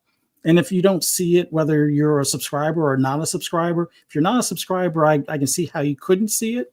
But if you're a subscriber and not seeing it, if you're that type that only plays on console or only plays on PC, and you rather have the games there downloaded natively, maybe that's it. I like having it where I have the access to the games that, let's say I don't know if I want to, have it installed on the SSD or not. I could try it out through streaming. I have good enough internet to do so. And then if I like the game, hey, I download it. If I like the game enough, I can go ahead and buy it, especially if it's third party. But even with first party, I still buy some of those titles, because even though I'm subscribed all the way through till about this time in 2028, who knows? Who knows what the future holds for me as far as, subscriptions and things. I'm already trying to see if we can narrow down from, I think, the 7 or 8 subscriptions between Prime and Disney and Netflix and Hulu and Paramount. Good luck. Yeah, I am almost to the point where I'd rather go back to cable, because it almost feels like it would be cheaper just to have that at this point. But yeah, I'm happy with the service. I know that there's a good bit that are, but I understand it's not for everybody, just like Phil said. But for me, where I've been playing pretty much the past 10, 15 years, more than 7 games in a year at minimum, typically I'll wind up buying like 10 or 12 games in a year. It works for me because now I can buy the games that I know are not in the service. The first few years, I would always wind up buying the game, not playing it. It's in the backlog for a few months, and then 6 months later, it's in Game Pass. So it's kind of like it was wasted money to some extent. So I've gotten smarter as far as my purchases and making my dollar go further. But Game Pass compared to GameFly and other services out there, it's the best for me. I don't know what how it is for others, but for me, it works. Yeah, agreed. And I think Abdel 114 said it best. Fuzzy spitting facts. I love it. Hargeet, you mind reading that from Jesse P? Sure. Jesse P, Game Pass generates more revenue and profit than Call of Duty. It's crazy how some people think they're trying to move away from Game Pass or winding down the service. No basis in reality to think that. Yeah, I mean, there would have to be some major issue where maybe like half the subscribers go away. Then they would like have to rejigger that, right? But right now, the amount of value you get is just, it's crazy right now. So I'm hoping that doesn't happen. But look, there are going to be consumers that just don't need that. They like only need a handful of games, and maybe it's just not worth it for them.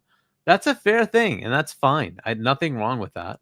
For the consumers that like the variety of gaming, it's very hard to beat. It's so good. It's very hard to beat. Yeah. So, the only thing I can't see is bashing on the service for the simple fact of bashing on the service and downplaying it and saying it's not worth it. It's garbage.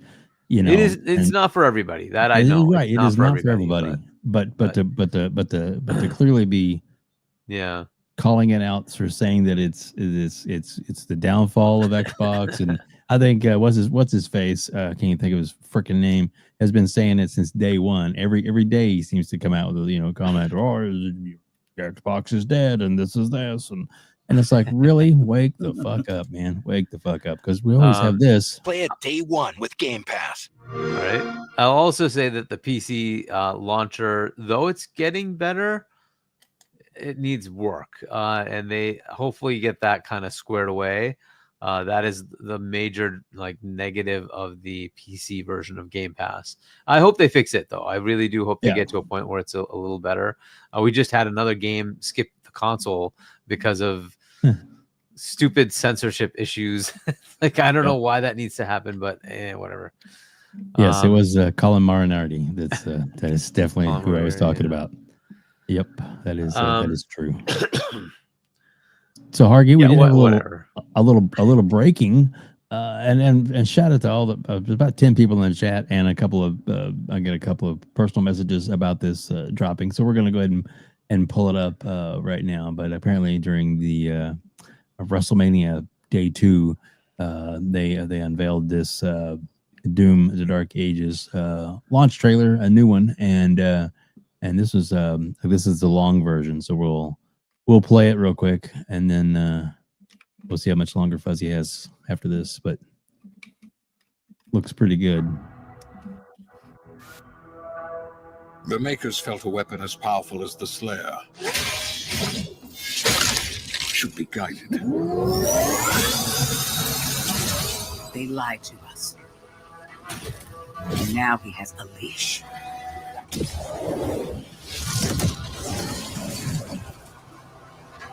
He's not one of us. Our enemy is divided. The time is now.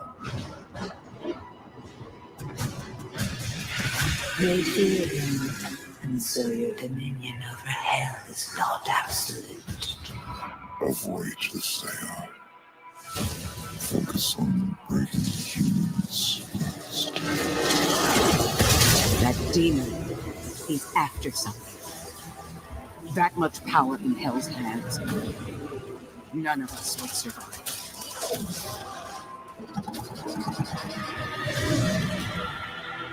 Bishop Creed, we need him. Launch the Slayer. Impact confirmed. The Slayer has been activated.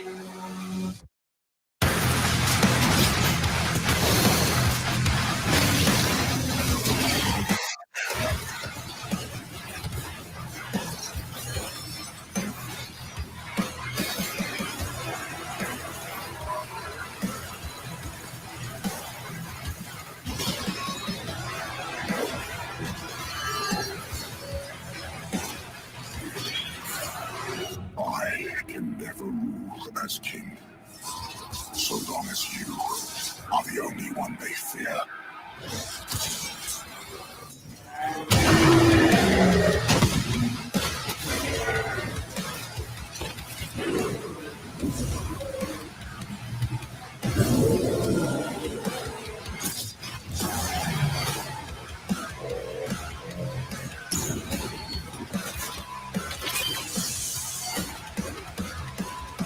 Stronger than maybe even you.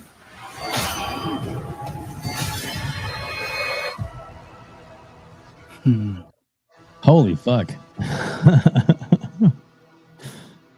Well, if that doesn't get you wanting to play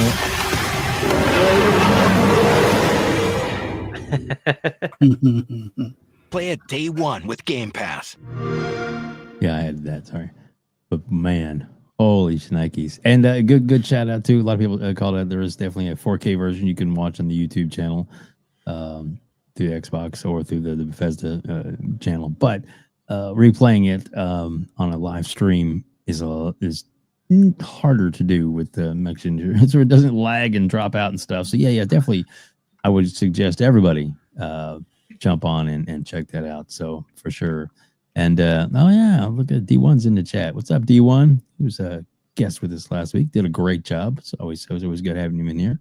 Yeah, so there you go. But man, look at that. Up to 2 days early access, future campaign DLC and digital art book and soundtrack. That's pretty cool. And the music, oh my god, absolutely looks amazing. Fuzzy, what are your thoughts about this? Oh, it's definitely something that I'm going to be making time to play. Hopefully I'll be done with Shadows by then, but yeah, I'm looking forward to this. Like the shield is probably the main thing. That and the fact that you'll be able to ride a dragon or be in a mech suit. Having it where it's a lot more visceral, like slicing and dicing kind of deal, a skull fragment shooting gun kind of thing. Like looking forward to all this stuff. But it's cool that they did the tie-in with WrestleMania. I know that they've been advertising like the wrap as well as the controllers and stuff. So yeah, people always talk about, oh, they didn't do the marketing and drawing. It's like, well, this is going to be everywhere and it's in your face now, and go ahead and pre-order it at this point. So yeah, it's less than 30 days away. It's pretty much in the next 3 weeks, I guess, or about the next 3 weeks. So yeah, I can't wait to play this thing. But that trailer was pretty cool. So looking forward to this game. Yeah, it's got me really pumped up. Hargeet, what are your thoughts?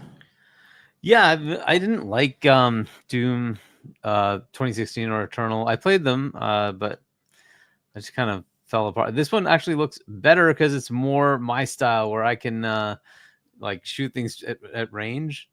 The other ones are more visceral. You have to like kind of go in, like, so I don't know. This seems more compelling to me. I already got the collector's edition, so I have it. Whatever, I'm gonna play it. Whatever. Hopefully I like it. But yeah, it looks pretty good. I like it does have melee and all that, but you can really range stuff, right? So that's much more my style. I like it. So hopefully it'll be good. I'm looking forward to it. But yeah, yet another great game coming out in the beginning of the year, and we still haven't seen Showcase yet. We have more games, so it's just crazy this year, man. I'm still looking for. Well, I guess everybody's waiting on Take-Two to figure out whether they're going to release GTA 6 this year or not, to start putting out dates for all the other games that are supposed to be coming out this year, right? But it is going to be packed. I mean, the latter half of this year is going to be ridiculous.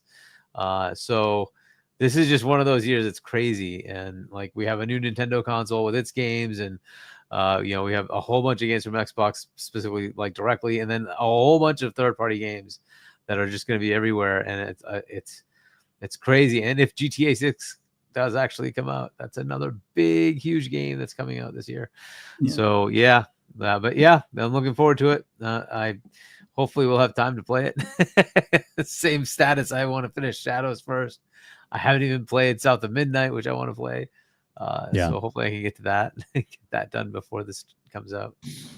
Yep, agreed. And people were talking about it on some other shows about the Xbox marketing. It's not great, blah blah blah, this and that, and I agree that they've had some downfalls in the past, but there's a lot of things that they do that we don't necessarily see, and apparently WrestleMania, they were all over WrestleMania, so there's been a bunch of ads that have played during WrestleMania, from what I understand, at least 2 or 3 big ones like this that played during WrestleMania. So, I think they do know what they're doing. It's just, I mean, right now I'm on a show with you guys and I'm not watching WrestleMania, so I'm not seeing any of those ads. You know what I mean? So that's some marketing that I would have missed out on. So obviously they're focusing on certain groups, and that's the way to do it. It's really what they need to do. So, I mean, granted, could it always be better? Of course it could be better, but they are on a budget. Even if they're $1 billion company, you got to make sure you maintain your $1 billion in assets, is because you don't just throw money at something. So, or if something that's not going well, then you need to pull the plug on certain things. But Game Pass is not one of them. Just saying, Game Pass is just fine. All right, so Fuzzy, I guess I want to make sure you got your chance to jump out of here, because I know you got your show coming. We've actually already got it in the queue. So Pixelated Echoes, when this show is over, me and Hargeet are going to hang around, get a few more topics to talk about, plus some of the chat that we want to get into, what comments you guys have, and we'll discuss. But if you guys want to stick around to the end, it'll automatically take you over to Pixelated Echoes with 3-Bit and Fuzzy Belvedere. Or if you want to jump on over now, you can watch the rest of our show later. Whatever is cool with us. But no, we're good with it, because it starts in about about 15, 20 minutes? Yeah, about 15 minutes or so. Yeah, about 15 minutes is when he's going to fire that up. So definitely, and if you do go over, you got to make sure you tell him you're being rated by the Gamers Council. Gotta have a little fun with 3-Bit, because we do appreciate you guys do an amazing job over there. It's a great show. I always watch it as I'm wrapping up my show here. I'll get stuff to upload and stuff for audio. I was put it right on and listen to you guys while I'm doing the rest of my stuff. So always enjoyable and great hearing what you guys have to say over there. And Fuzzy, please tell everybody where you're at, all the shows that you're on, because I know you still do a lot with them. I do miss hanging out with you twice a week. I'll tell you that you're a great friend and a really knowledgeable gamer, and people need to make sure they subscribe to your damn channel, because we got to get you over 500 so you can start doing some monetization. So please tell everybody where they can find you. Well, as always, Dave, greatly appreciate the invite. Always love doing the show with you, as well as Hargeet. You guys are the greats out there as well. Always appreciate your guys' thoughts and insight on the industry. And at some point, probably need to get both of you guys on my wife's podcast for horror movies and stuff. I know, Dave, you're into horror movies. Hargeet, I'm not sure what horror movies you might be into, but definitely want to get you guys on the show at some point again. But for those that want to hear my rambles and rants on anything gaming or horror related, just search, the social media for Fuzzy Belvedere. You'll be able to find me. I'll put the link in the chat for my YouTube.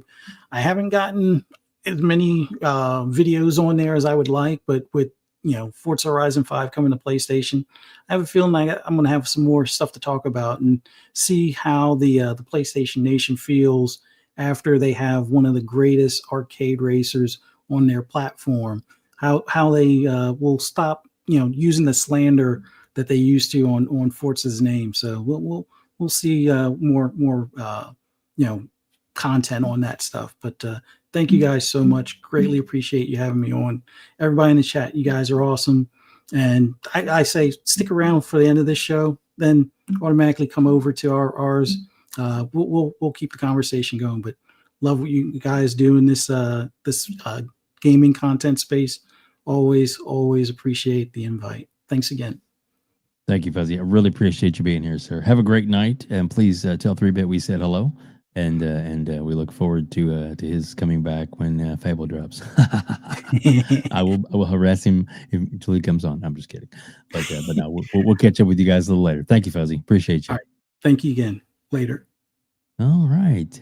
Oh, it was awesome, man. I love Fuzzy Belvedere. He's a super nice guy and very knowledgeable. But don't let that facade fool you. He's seen him several times on Mag's show, the Fun Speculation, when he's on there, and if he gets fired up on a topic, or he will unleash the beast, and I love it.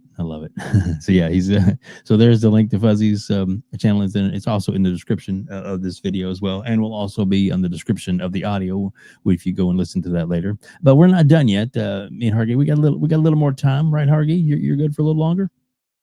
All right. So so is there anything other thing you want to talk about on Doom, or are we ready to jump on to? Nope. All right, Nope, so let's talk good about to go. Claire Expedition 33, and I'm gonna play some gameplay in the background on this while we talk about it. So it's coming out this week, coming up, right? Yep. Yeah, I think it's what is it? Wednesday, Thursday? I think it comes up maybe Thursday. Yeah, I know. There's. Let me pause it again. One second here. Where Obscure Expedition 33 release date?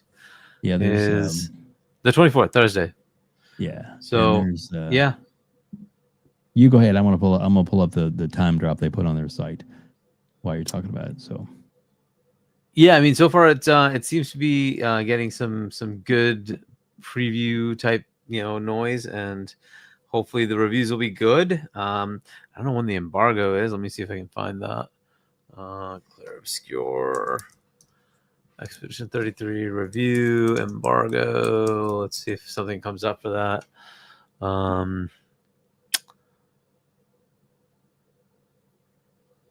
And there's a time where the drops on the screen right there. The launch as it goes global, across the time zones. There's one. It'll definitely be on the 24th at the worst, right? But I'm not seeing an actual embargo date. But so far, like, people who've been playing it say it should be pretty good. So hopefully it'll be a good game. And again, it's in Game Pass, so you're welcome to try it there. Yeah, I'm looking forward to it.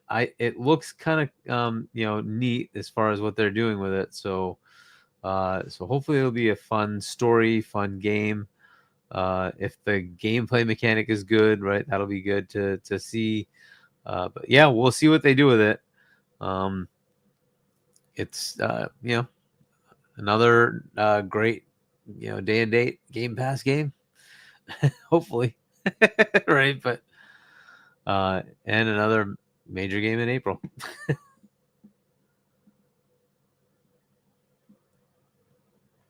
You're on mute, by the way, WebDave. This month is fire, is what I was saying. Sorry. Yes. Thank you. Yeah. So, like, outside of that, I don't know if there's anything specific we can really talk about.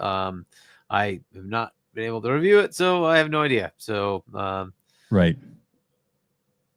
So is this? I guess it's turn-based, I believe. So is that? It is, but it's got a twist to the turn-based. So there are some things you can do to make it work better in your favor. So it isn't just random, numbers. It's got a little bit of things that you can do, but I don't know. So we'll see what that looks like and how well it works. Right. So you can kind of see, like, if you hit the button at the right time type of thing, you get some additional damage potential. Right. So. Mm-hmm. Yeah. I mean, it looks. Which is cool. Yeah. It definitely looks to a more traditional turn-based, which is nothing wrong with that.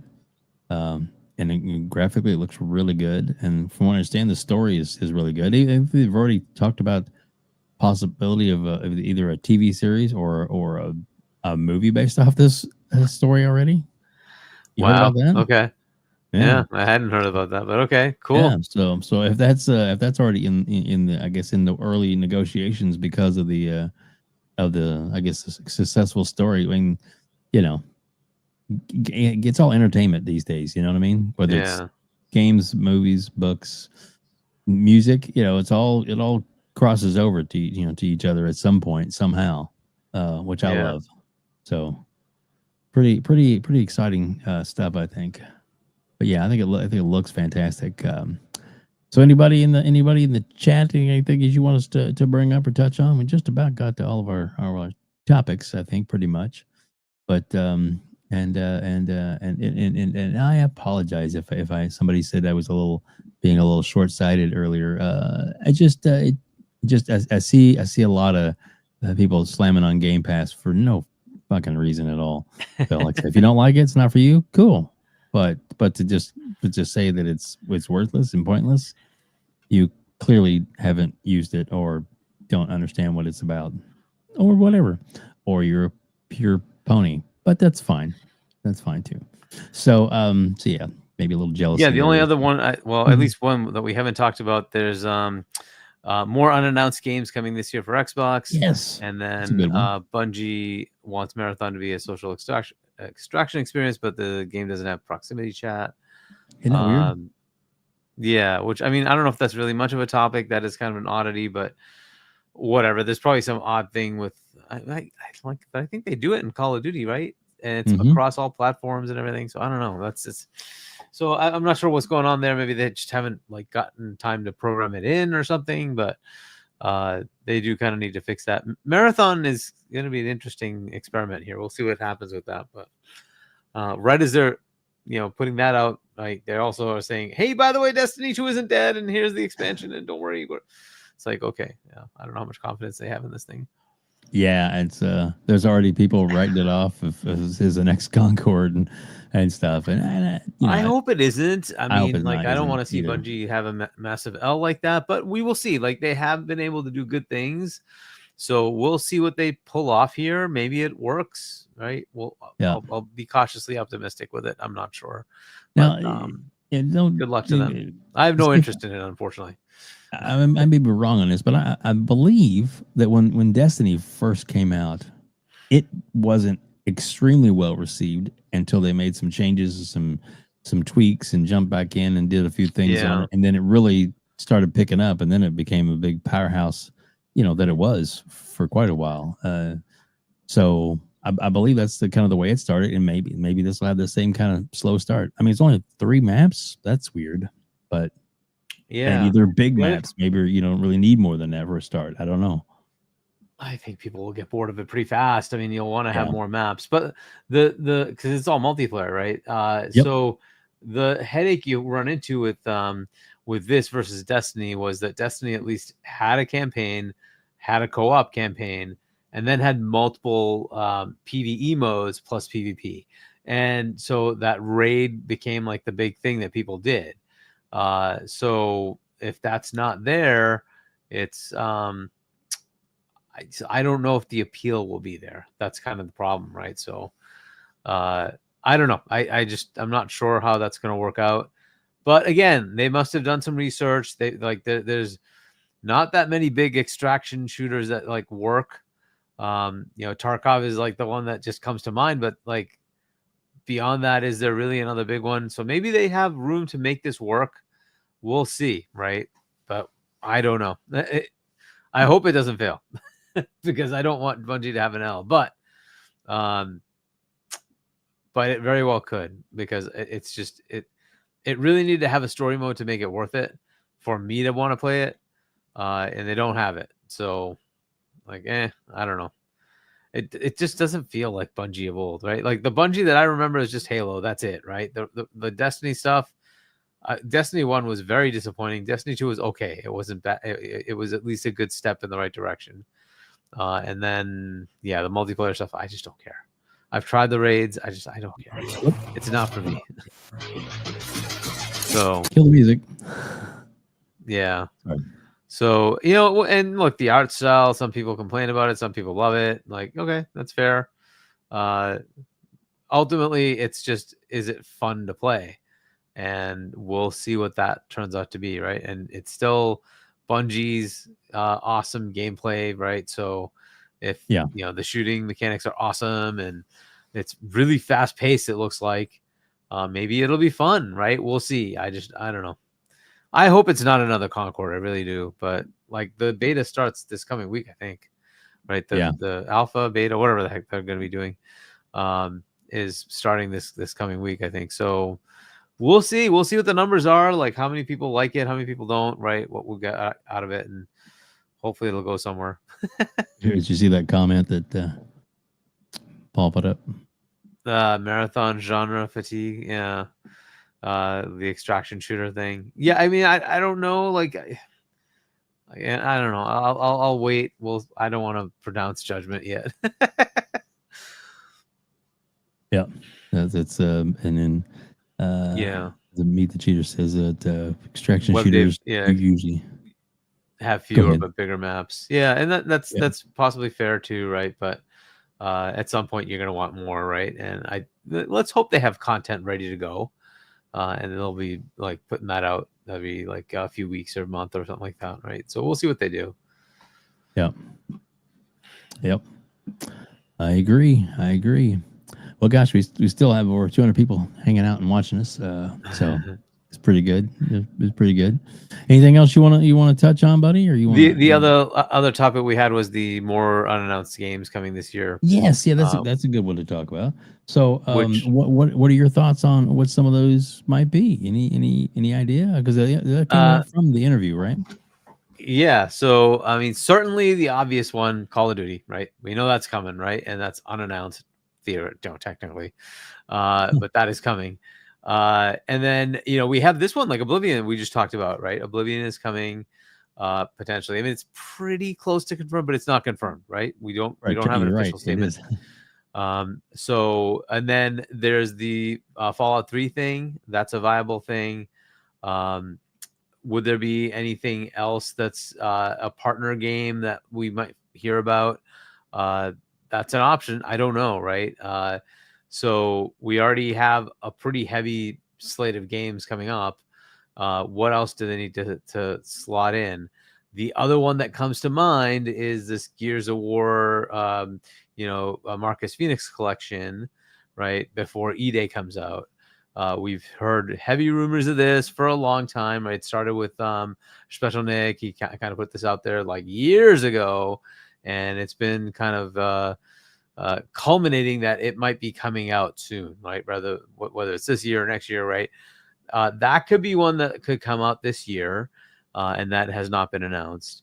And then again, there's just so much potential for so many things that we just don't even know about, right? Is it possible that we have a Killer Instinct update? Maybe there's a KI2 in the works and we get to see that, and maybe that comes out this year. Double Fine should be ready to roll something out now, right? It's about time for them to get something out there. Is that ready to go, or is that going to be a next year game? Forza Horizon, it's due.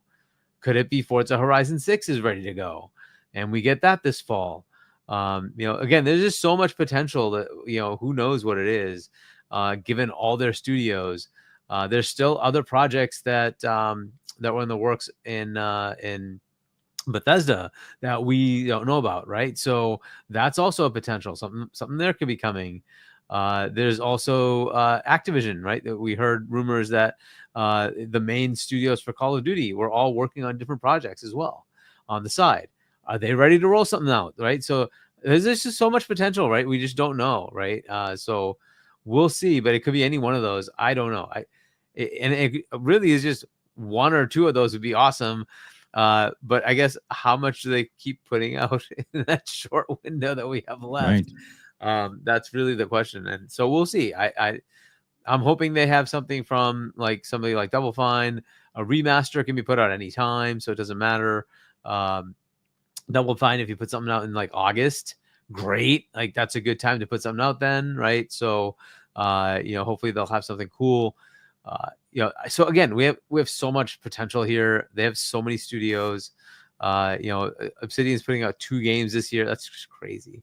Like they just keep putting out games. It's just nuts.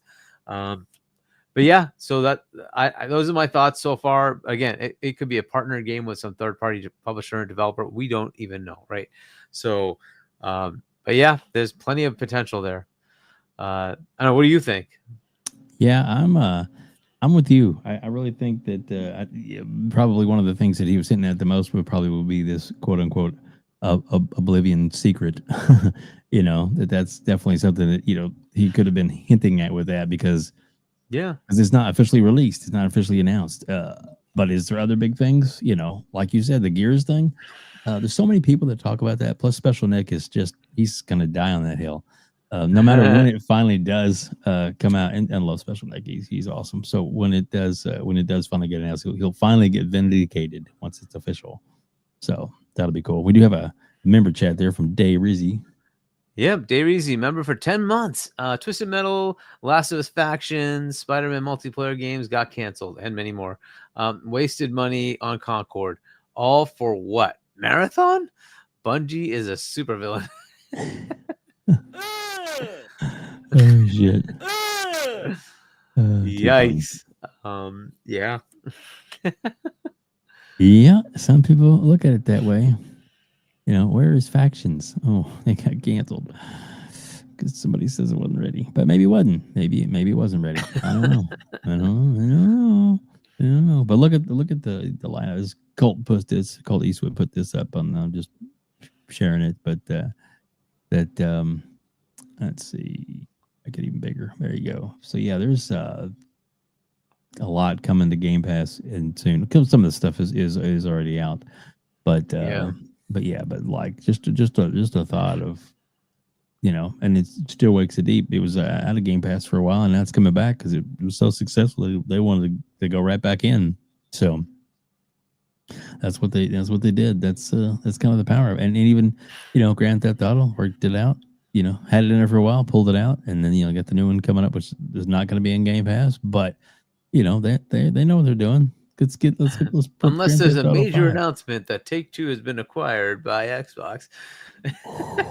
Oh my gosh, yeah. Some people say it won't nothing like that could happen again, the big ones, but I think you're wrong. I think now that, especially since like Lena Khan is no longer there, and the FTC, that you know, that's kind of one of the things that they're kind of waiting for is for a new administration to you know, to be a little more lenient on them, and even the EU was you know, kind of like, seemed like they were second guessing themselves, saying that, you know, maybe we shouldn't have been so hard on Microsoft about the whole, you know, digital domain stuff. And I'm like, the cloud, the whole cloud stuff. It's like, and so that's what they were talking about that like just a month ago, about how they feel like they maybe overstepped their bounds on that. So that's awesome, you know. So hopefully they'll be, you know, more relaxed. I mean, yeah. Look, I don't know. It's not a possibility because you know, they have absolutely proven that they're willing to put their games everywhere. Yep. Even franchises that you would have thought would be untouchable, like Forza Horizon is releasing on freaking PlayStation. Like they're absolutely proving that they're willing to do that. Mac 22TH54, member for 3 months, renewal. Oh, thank you. Thanks, buddy. We appreciate you. That's awesome. But yeah, so I don't see how, and you would never take Grand Theft Auto and not put it everywhere. It just doesn't make sense, right? They would absolutely put that everywhere, make as much money as they can out of it. So I just don't see how that would be a thing that somehow would be a blocker. They've proven with Call of Duty they have no interest in taking that away from everyone.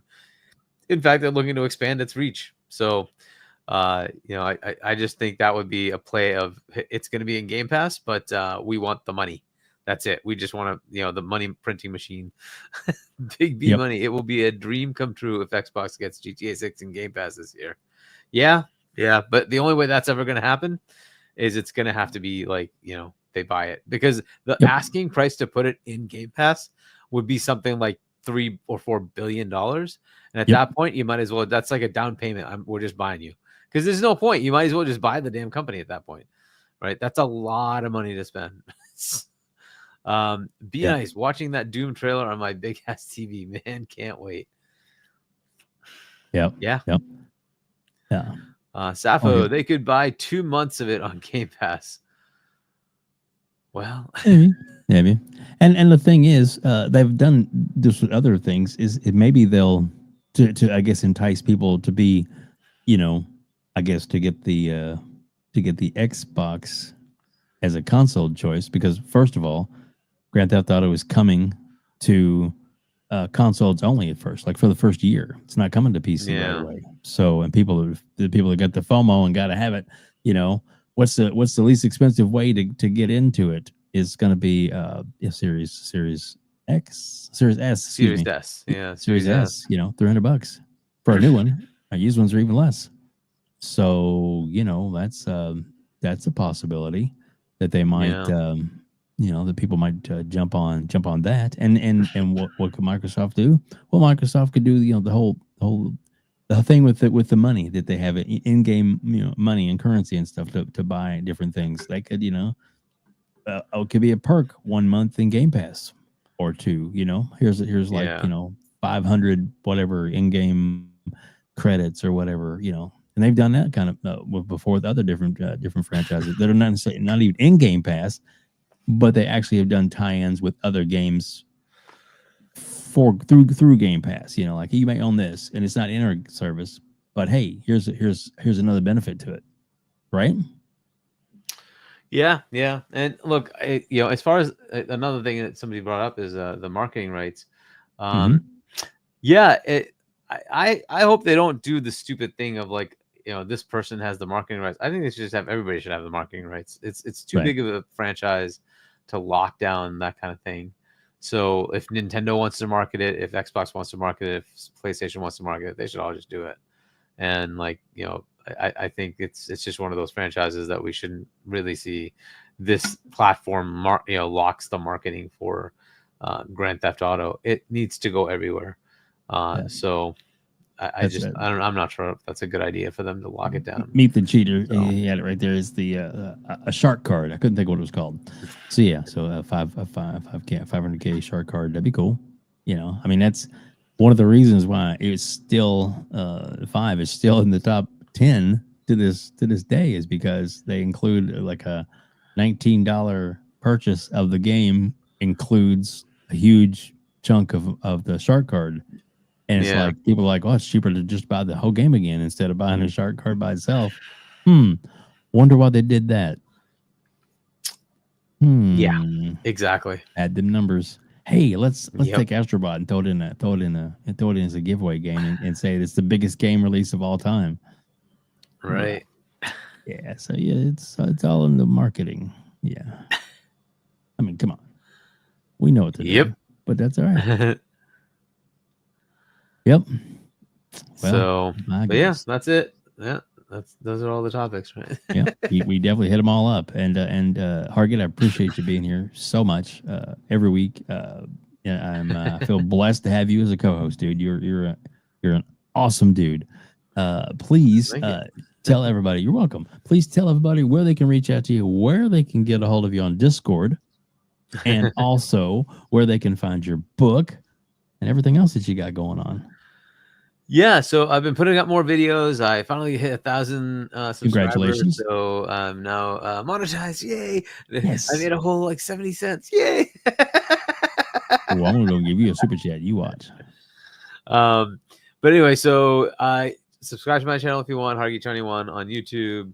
And yeah, I put up like videos for like tips and tricks for those who are trying to like come over from a console to PC. I'll try to put one up for Play Night next. Nice. So my computer starts up and Play Night starts up the Xbox standard startup. So you actually see the Xbox Bloom like logo thing with the Xbox startup sound, and then it gives me the interface, which is like the Xbox interface. So that's what my computer looks like now. So I'll try to kind of put a video together on how you can make that happen. Nice. But yeah, so that I've had the automatic updates one. So if you want to just set it and forget it, and you can have the drivers all auto update, the applications, the games all auto update, right? It'll kind of go do that for you. And then another one was on the controller, because unfortunately you do run into times when you need keyboard mouse kind of things, but you can set the controller if you have an Elite to do certain things and allow you to make the Elite act as a mouse. So you can do that and have it be able to handle certain keyboard commands. So if that's a value, check out that video. It'll kind of go through how to set all that up. But you'd have to have an Elite, Xbox Elite controller to do all that. But yeah, so check out those videos. Again, if you want to get my book, Emergence, it's shop.chani.us. Check that out. I'm H Chani on Discord. And then if I guess next up will be Boom's show. If the the partner preview happens supposedly on Wednesday, we should have a very fun show that evening. 7 p.m. US Eastern on Double Barrel Gaming, kind of going over what we just saw, right? Hopefully there's something there. And don't forget, pre-orders start, as you were saying, WebDave, that midnight, right? Wednesday midnight going to Thursday morning is when the pre-orders start if you are interested in the Switch 2. So it should be some exciting times. So like all that's happening. And then I'll be on with C Money and Doodle Friday, 8 p.m.-ish US Eastern time on Point for Gamers. And then back with Fonz, we've now changed it to 7 p.m. as well, 7 p.m. US Eastern on Saturdays, and we'll be back here next Sunday as well. So awesome. Check all that out. Yep.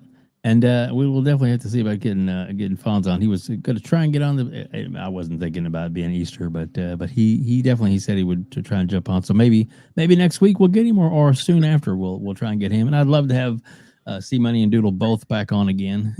That'd be kind of cool. It's always fun when they're both here. Sorry. There you go. I'll let you do that. We got a super chat. Dear Easy, $5. Do you have an audio version of your book in your voice, Hargeet? I do not. Maybe I could do it in my voice. The thing is, there's a lot of different characters, and you probably do have to have, male and female and all that. Maybe you don't though.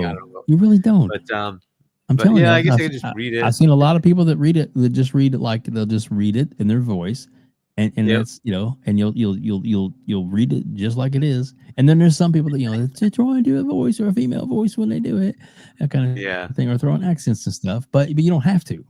And it's and if you read it yourself, it's just you. Yeah. It's just me, right?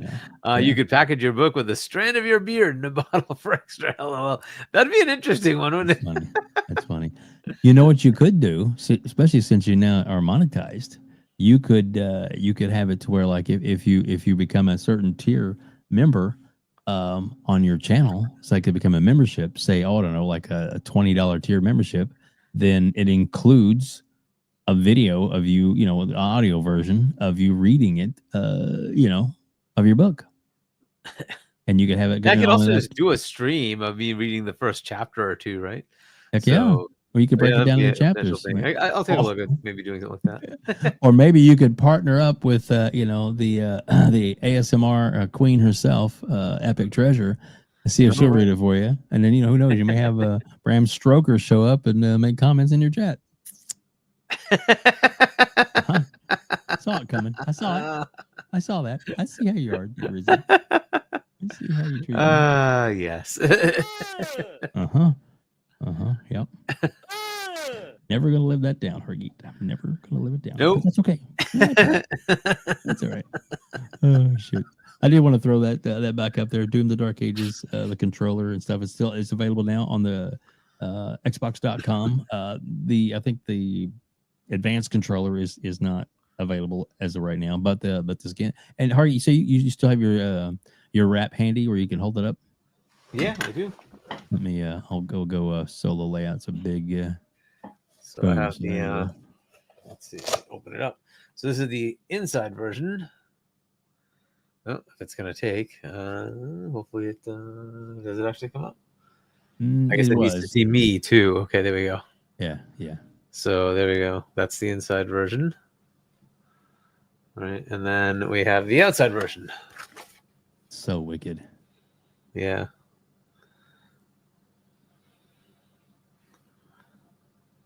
And if I do it upside down, you can actually kind of see the graphics a bit better. Or maybe hold it on the other side of you, and but you still have your face on there, but hold it up where your logo is. Yeah, and then there you go, like that. Perfect.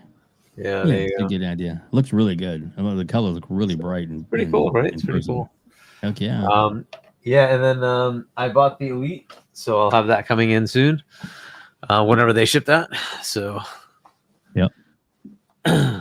Pretty exciting for sure. So guys, stick around if you want to in the chat. Don't go anywhere, because as soon as the show is over, which will be here in just a second, then it'll automatically give you the option to jump into. I'll let you read that one.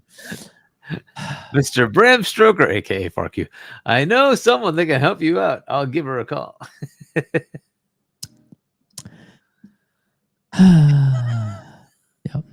Yep. Thanks. Oh you. boy. Hey, fark And- you. oh. Fark you. Just kidding. And Bram Ooh. Stroker has renewed his membership for 4 months. All I can say is that's that's another one. Click that other one there. Did you see that one, Target? Which one? The suggestion for the AI voice, Rachel. Yeah, I mean, I could do something like that. I don't know that I can then put it on Amazon's what do they call their service? But their audiobook service, because I think they don't allow AI voice. Oh, So I'll have to look at that. I don't know that's if they've changed those rules or whatever, but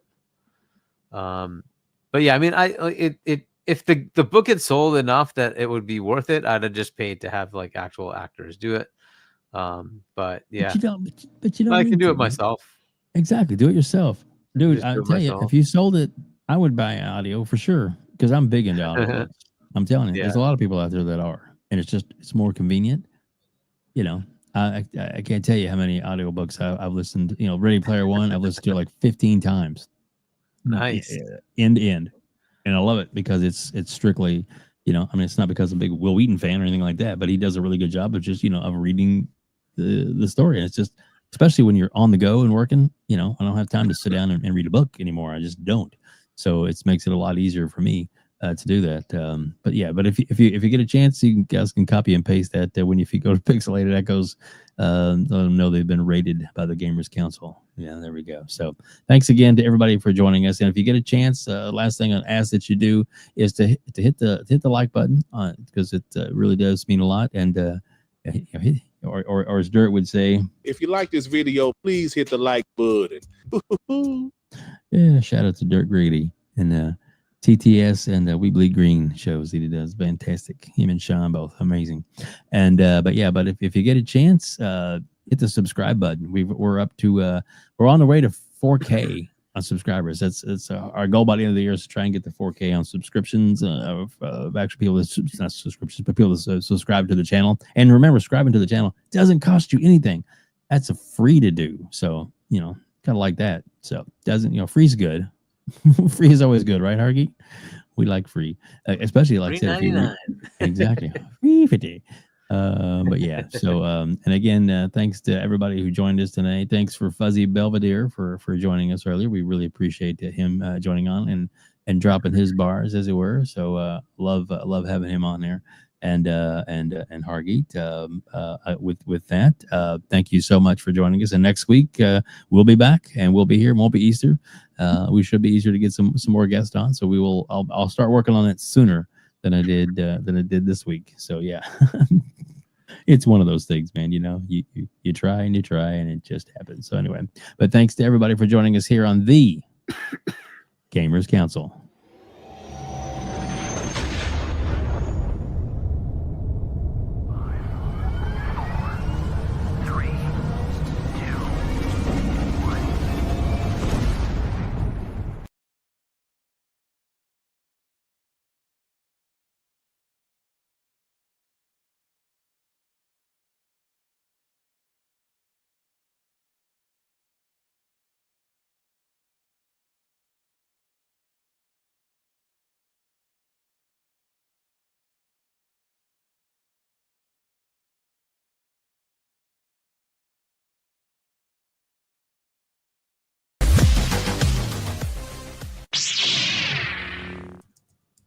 Game over.